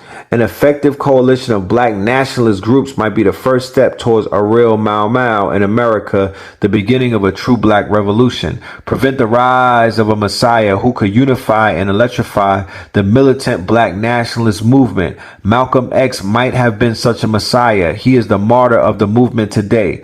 Martin Luther King, Stokely Carmichael, and Elijah Muhammad all aspire to this position. Elijah Muhammad is less of a threat because of his age. King could be a very real contender for this position should he abandon his supposed obedience to white liberal doctrines of nonviolence and embrace Black nationalism. Carmichael has the necessary charisma to be a real threat in this way, right? So see, charisma and charm and personality, right, is a problem. There's something that they fear. Prevent violence on the part of Black nationalist groups. This is of primary importance and is, of course, a goal of our investigative activity. It should also be a goal of the counterintelligence program to pinpoint potential troublemakers and neutralize them before they exercise their potential for violence. That's why the Panthers got wiped out. Prevent militant Black nationalist groups and leaders from gaining respectability by discrediting them to three separate segments of the community. That's why they have movies that make fun of the smart niggas. That's why they have movies that make fun of the revolutionaries. And that's why they turned the rappers against the revolutionaries and whatnot. And, you know, everything just got separate.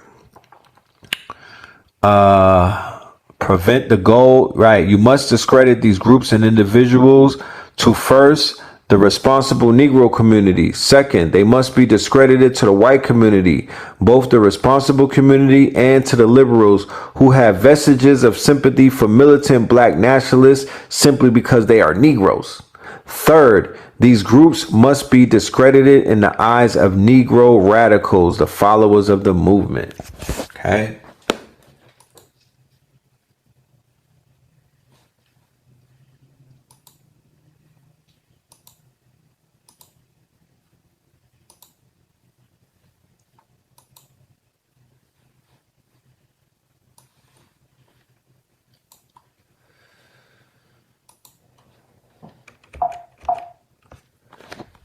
All right. Entirely different tactics from the first two.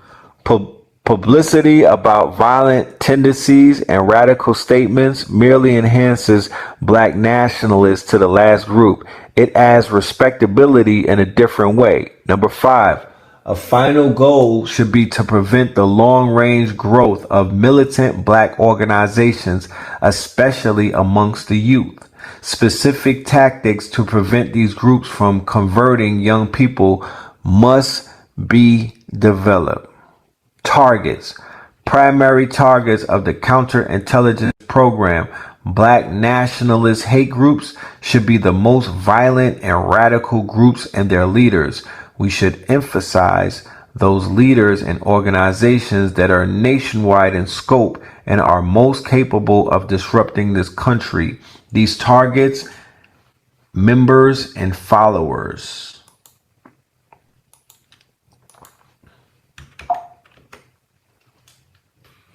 Memo on engineering inter-scene violence among Black Panthers. Right? So they had memos where they were creating infighting, right? They were creating wars within.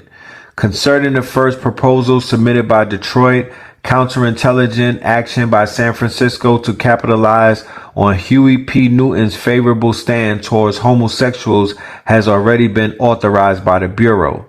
The second Detroit proposal to consider directing an anonymous communication to Newton accusing David Hilliard of stealing Black Panther Party funds and depositing them into foreign banks does have merit, and the Bureau does not concur with San Francisco's observation that this would have little effect since there is no record that Hilliard is skimming large amounts of money. The purpose of counterintelligence action is to disrupt BPP and is immaterial whether facts exist to substantiate the charge. If facts are present, it aids in the success of the proposal, but the Bureau feels that the skimming of money is such a sensitive issue that disruption can be accomplished without facts to back it up, right? The 1970 memo from Hoover to all of the SAC offices offers insight into how the FBI experimented with psychological tactics through which the Bureau would engineer conflicts and violence amongst the Black Panthers and other like groups and among the Panthers' ranks as well. Hoover and the Bureau's efforts were in 1970 buoyed by the successful fomenting of violence the previous year when the tension engineered between the Panthers and the US organization resulted in deaths. Okay? And that's Karenga and them United Slaves. Okay?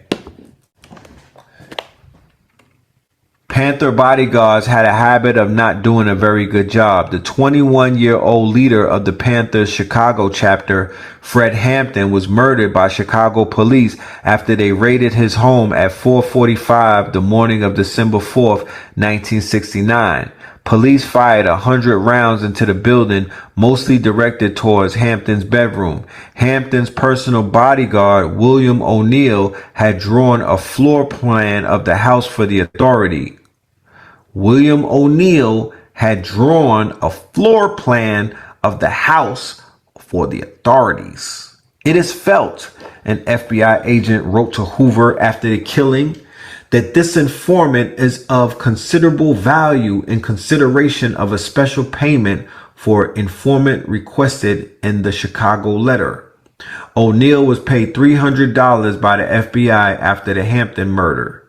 In 1982, the city of Chicago paid the families of the survivors of the raid and its two victims $1.85 million. Sometimes the FBI kept its hands clean when playing dirty tricks. In Southern California, Ron Karenga's U.S. organization was vying for power with the Black Panther Party, whose Los Angeles chapter was led by Bunchy Carter. Under the heading Tangible Results, one FBI memo reads, shootings, beatings, and a high degree of unrest continues to prevail in the ghetto area of Southeast San Diego. Although no specific counterintelligence action can be credited with contributing to this overall situation, it is felt that a substantial amount of the unrest is directly attributable to this program. The memo goes on to propose a further action that, in view of the recent killing of BPP member Sylvester Bell, will assist in the continuance of the rift between Black Panther Party and the United Slaves. On January the 17th, 1969, Bunchy Carter and another Panther were murdered by 2 U.S. members on the campus of the University of California of Los Angeles, UCLA. Okay.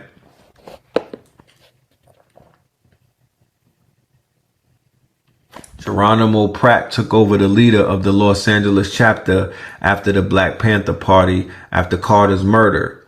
A 1970 FBI memo reads that constant consideration is given to the possibility of the utilization of counterintelligence measures, with efforts being directed towards neutralizing Pratt as an effective BPP functionary.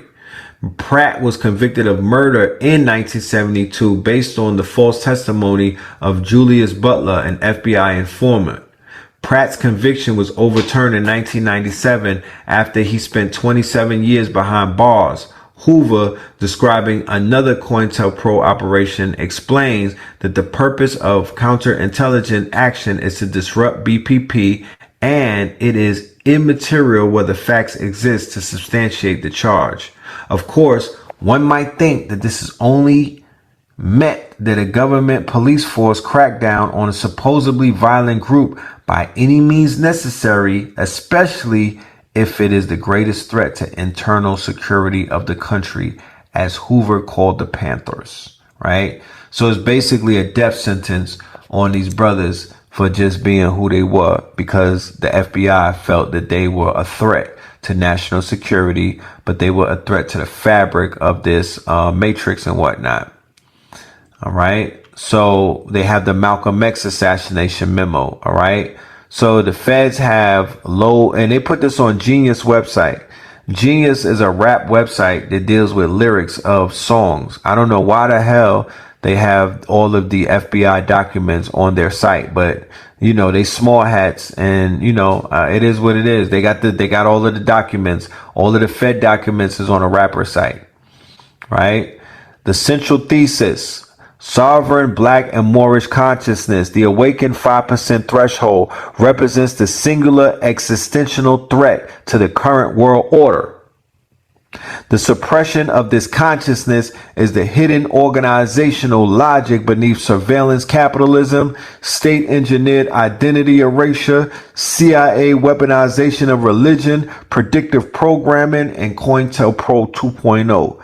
The system doesn't fear any one Black man or woman. It fears the moment when enough of us remember who we are simultaneously, right? Integrative, investigative, epistemology, right? Drawing from esoteric cosmology, geopolitical analysis, genomic science, and primary source field documentation. That is the methodology that we'll be using. Shout out to Ros Ben. Okay, Ros Ben did an excellent presentation at the top of the year, right? Where he charted out where we are cosmologically. Okay.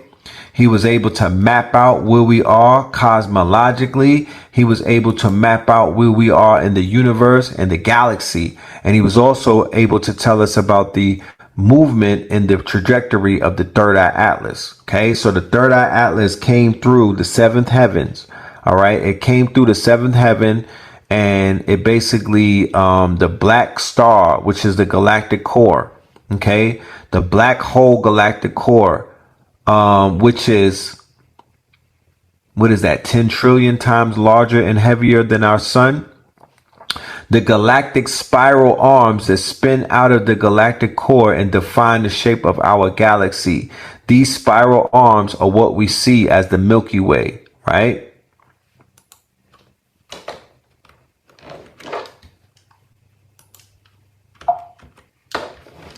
(2026) is the year of the fire horse, the 60-year cycle of transformation, bold action, revolutionary change. Significance: the fire horse awakens, y'all. Significance: rare event, symbolizes intense volatile energy, transformation, and bold action. It contrasts sharply with the 2025 Woodstock, dramatic shift to rapid sprinting movement. 2026 outlooks: events will unfold at breakneck speed, demands risk-taking, breaks old routines, expect rebellion, potential for great success or chaotic disruption.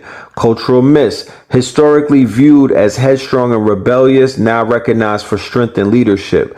So the previous fire horse years, we had 1906, that was a revolutionary change. We had 1966, that was also revolutionary change.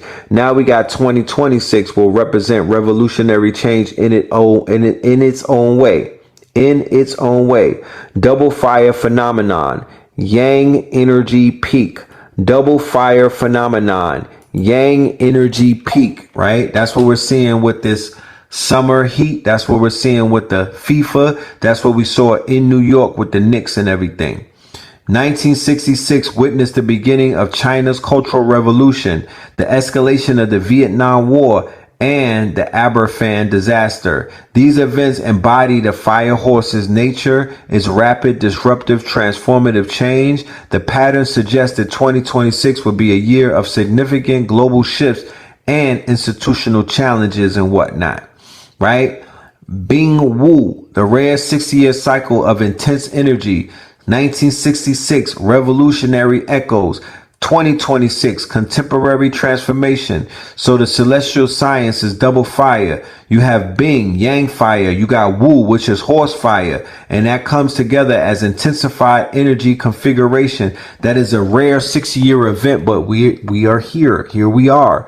TCM and Shin, it's the heart and the spirit. So the heart and Shin is consciousness. Fire corresponds to mental clarity, creativity, and joy, right? Joy and pain. Dual manifestations and balance. So you have balanced fire and you have excessive fire, right? Balanced fire is clarity, connection, and focus. Excessive fire is restlessness, volatility, and burnout, right? Demand conscious balance. Harmonize your fire and your water, expressions and stillness. 2026, the year of galactic synchronizations, the third eye atlas, a divine anomaly, an unforecasted messenger coming from the seventh heaven, the giant flying magnet, magnetized during its solar passage. It influenced the Earth's frequency throughout the mid 2030s. Okay, it's going to influence the Earth's frequencies throughout the mid 2030s. All right, it is not going anywhere. It is going to affect the magnetic field, creating new timelines. Its unique trajectory on the ecliptic is inspiring a breakthrough in astrological study. Galactic orientation in the 16th harmonic. The 16th harmonic. God-centered astrology. God-centered astrology. Shifting focus from 30 degrees solar houses to 22.5 degrees galactic portals. All right, so the seventh heaven versus the outer darkness. The seventh heaven is at 20 degrees Sagittarius, that's the galactic core, versus the outer darkness, which is 26 degrees of Gemini. Right, the galactic portals at the 16th harmonic coordinates. So the sign of the cardinal signs, you have the degree markers of 6 degrees and 22.5 degrees. The portal significance, the appointed and the anointed hero self. Then on the fixed signs, 15 at midpoint, you have power points and you have the inner heart portal. Then on the mutable signs, you have the kalos of heaven and the galactic axis, right? the 16th harmonic. Portals occur every 22.5 degrees, representing direct personal connection to the God self. 2026 represents the crumble and the rumble. It is the curtain call for the prophetic stage. Neptune and Saturn move from Pisces and into Aries. Okay, Neptune and Saturn move from Pisces, the 12th house, into Aries, the first house. It's the curtain call for the prophetic stage. Neptune and Saturn move from Pisces, the 12th house, into the Aries, the lead crown. Natural born leaders may feel leadership weight transform from gold to heavy lead. The redemption of bloodlines. The benevolent way to shift the timeline is by righting the wrong of the ancestors. The benevolent way to shift the timeline is by righting the wrong of the ancestors, right? The missing 460,000, a superstition's demographic shadow. 1966, the year of the fire horse and Japan's birth rate plunge, right? An unprecedented drop. Couples actively time conception to avoid the Hinau Uma stigma, right? I think the opposite of that may happen this year. This may be the year of a baby boom, okay? This may be the year of the baby boom, okay? The fire horse archetype, personality and power, core traits and governing energy, bold, charismatic, independent, passionate, expressive, ahead of time, magnetic presence and leadership, shadows and risks, impatient, impulsivity, emotional volatility, tendency towards burnout. The fire horse, despite stagnation, demands movement and progress. In 2026, amplified energy rewards courage and decisive action, punishes clinging to outdated structures or confusing speed with direction. Embrace courage and demand action. 2026 Zodiac forecast. Who rides the flame? Bold action. Revolutionary train. Dragon. Breakthrough. Accelerated growth and recognition. Empowered transformation. Horse. Amplified visibility. You manage self-punishment energy. Demands regulation. Tiger. Leadership. Thrives in competitive, fast-paced environments, seizes opportunities. Snake, strategic, smart decisions, timing for long-term gains. Rat, challenges, clash year, steady, cautious navigating required in finance and relationship. And ox, conflict, avoid major changes, focus on saving and stability. Embrace courage, demand action, riding the fire. Do, channeling fire horse energy. Do this. Start projects now. Start purposeful movement. Traveling with a purpose. Learning with a purpose. Do, trust your intuition and your decisive actions. Don't fall for the pitfalls of the flame. Force outdated stability. Confuse speed with direction. Ignore overextension costs. Avoid the burnout. 5 elements, balance, and feng shui. Okay, so the wood, the earth, the wood, fire, fuel, fire, sustainability. You got water, you got metal. Feng shui, you want clear entryways. You want to activate the south, right? You want to place horse figurine facing in. The revolution begins within. What are you passionate about and what will you fight for? Demand engagement, courage, and transformation. The fire horse energy is immense power requiring restraint. Ride the flame or be trampled. The revolution starts in your commitment to be bold and have purposeful action.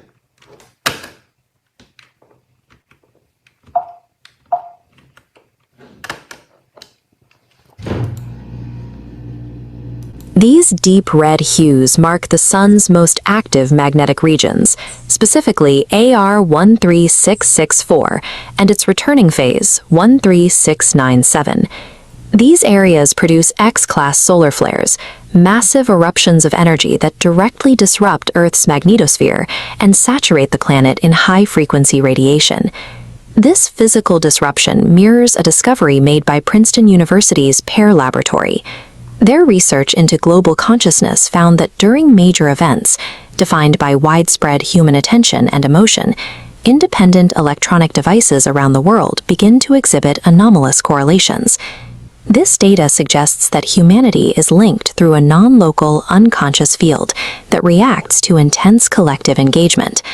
Solar maximums represent the ultimate global event, broadcasting massive influxes of energy that interact with this field at a biological level to catalyze a shift in human consciousness. Throughout history, civilizations have prepared for this kind of shift by looking for a singular messiah. However, a centralized figure creates a catastrophic vulnerability. A single physical body is easy for systems of control to track, isolate, and neutralize, making the traditional model of liberation easy to defeat. Esoteric traditions and quantum coherence theory offer a more resilient alternative, the distributed messiah. This is a decentralized energy, a frequency within the background radiation of the cosmos that lives in millions of individual human receivers simultaneously. Social tipping points demonstrate how this network reaches power. Mathematical models show that once 5% of a population reaches a state of total coherence, resonating at the same frequency, it triggers a chain reaction that forces the remaining 95% of the system to align. In this framework, awakening is a mathematical inevitability. It is a decentralized action triggered when enough individuals independently synchronize their internal states with the incoming cosmic frequency. The human body possesses specific hardware designed to receive this frequency. Modern epigenetics has revealed that so-called junk DNA is actually a reservoir of tiny genetic switches.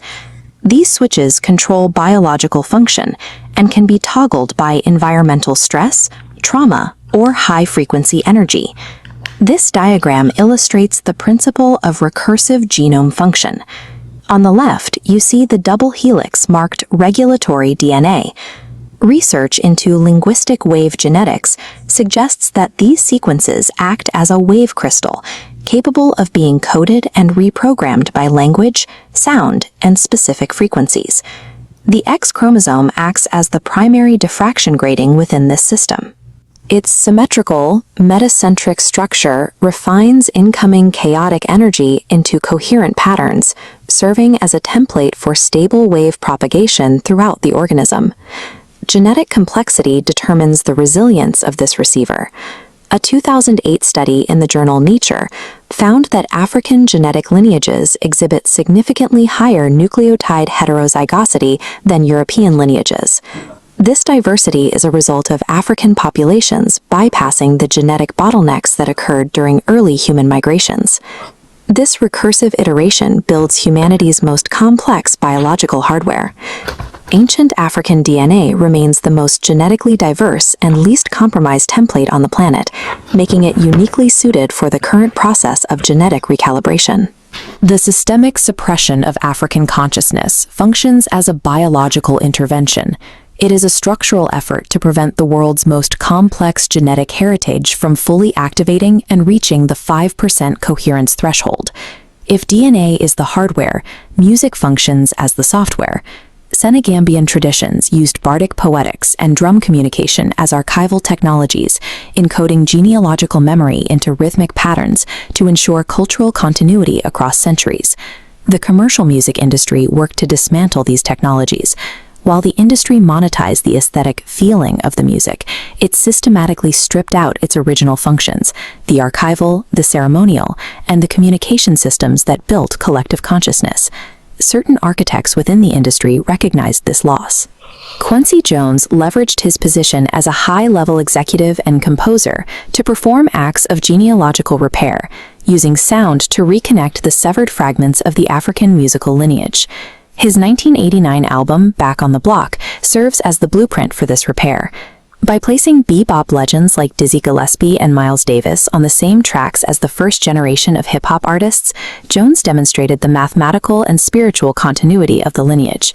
This fusion created a functional hybrid that the industry could not easily categorize or erase. It bridged the gap between the ancestral archival traditions and the modern urban environment, ensuring the survival of the culture's core source DNA. Jones embedded these consciousness-activating structures directly into the pop music charts. By doing so, he ensured the archival and spiritual functions would remain accessible to the culture, even within a system designed to suppress them. Modern rappers have become the new decoders of this source DNA. They use rhythm and frequency to reprogram ancestral memories, acting as word sorcerers who continue the work of genealogical repair for a global audience. When these artists engage archetypes like the Jesus is Kin movement, they generate massive collective attention. This triggers a response from the suppression architecture, which utilizes cancel culture as a mechanism to neutralize any artist who reaches a significant level of resonance. The work of Kendrick Lamar and Nipsey Hussle represents a drive toward restoration. Their focus on self-discipline, order, and the balanced man is an attempt to reactivate the whole human pattern and achieve individual coherence in a chaotic environment. This individual work builds towards the 100th monkey effect. Once enough people independently learn to activate their dormant genetic potential, the behavior will spread spontaneously across the global network, bypassing traditional communication channels. The timing of this shift is linked to major astrological and cosmic cycles. The year 2026, the fire horse year in the Chinese zodiac, marks a point of extreme velocity and transformation. Combined with the convergence of the Western Mars cycle, this period represents the critical inflection point where the architecture of suppression meets the peak of collective resonance. You are the receiver for this transition. The messianic force is not a person you are waiting for. It is a latent potential living in your own DNA, and the frequency for its activation is already being broadcast. All right. Talk to him. All right. The threat defined. What the system is actually afraid of. The messianic force, a taxonomy of awakening consciousness. So the Kabbalistic framing. In the Lubrianic Kabbalah, the Messiah is not an individual, but a cosmic repair process. Tikkun Olam. The Zohar identifies messianic sparks hidden throughout creation, divine fragments whose gathering constitutes the messianic process. The force is distributed and it's not concentrated. And I could bring you to so many movies to show you about the divine spark, but it's mostly in the animation, the anime, and the cartoons, Voltron, Transformers, and things of that nature. It's all over. Psychological framing. Carl Jung identified the messianic archetype as a universal structure in the collective unconsciousness, the symbol of individuation and spiritual wholeness. When societies experience extreme systematic injustice, the psyche projects this archetype until movements, creating mass awakening. Right? So the messianic archetype as a universal structure in the collective unconsciousness. We saw that in 2020 with the George Floyd rise up. Quantum framing, the 100th monkey effect. Once a critical threshold achieves a new awareness, it propagates geographically without direct communication.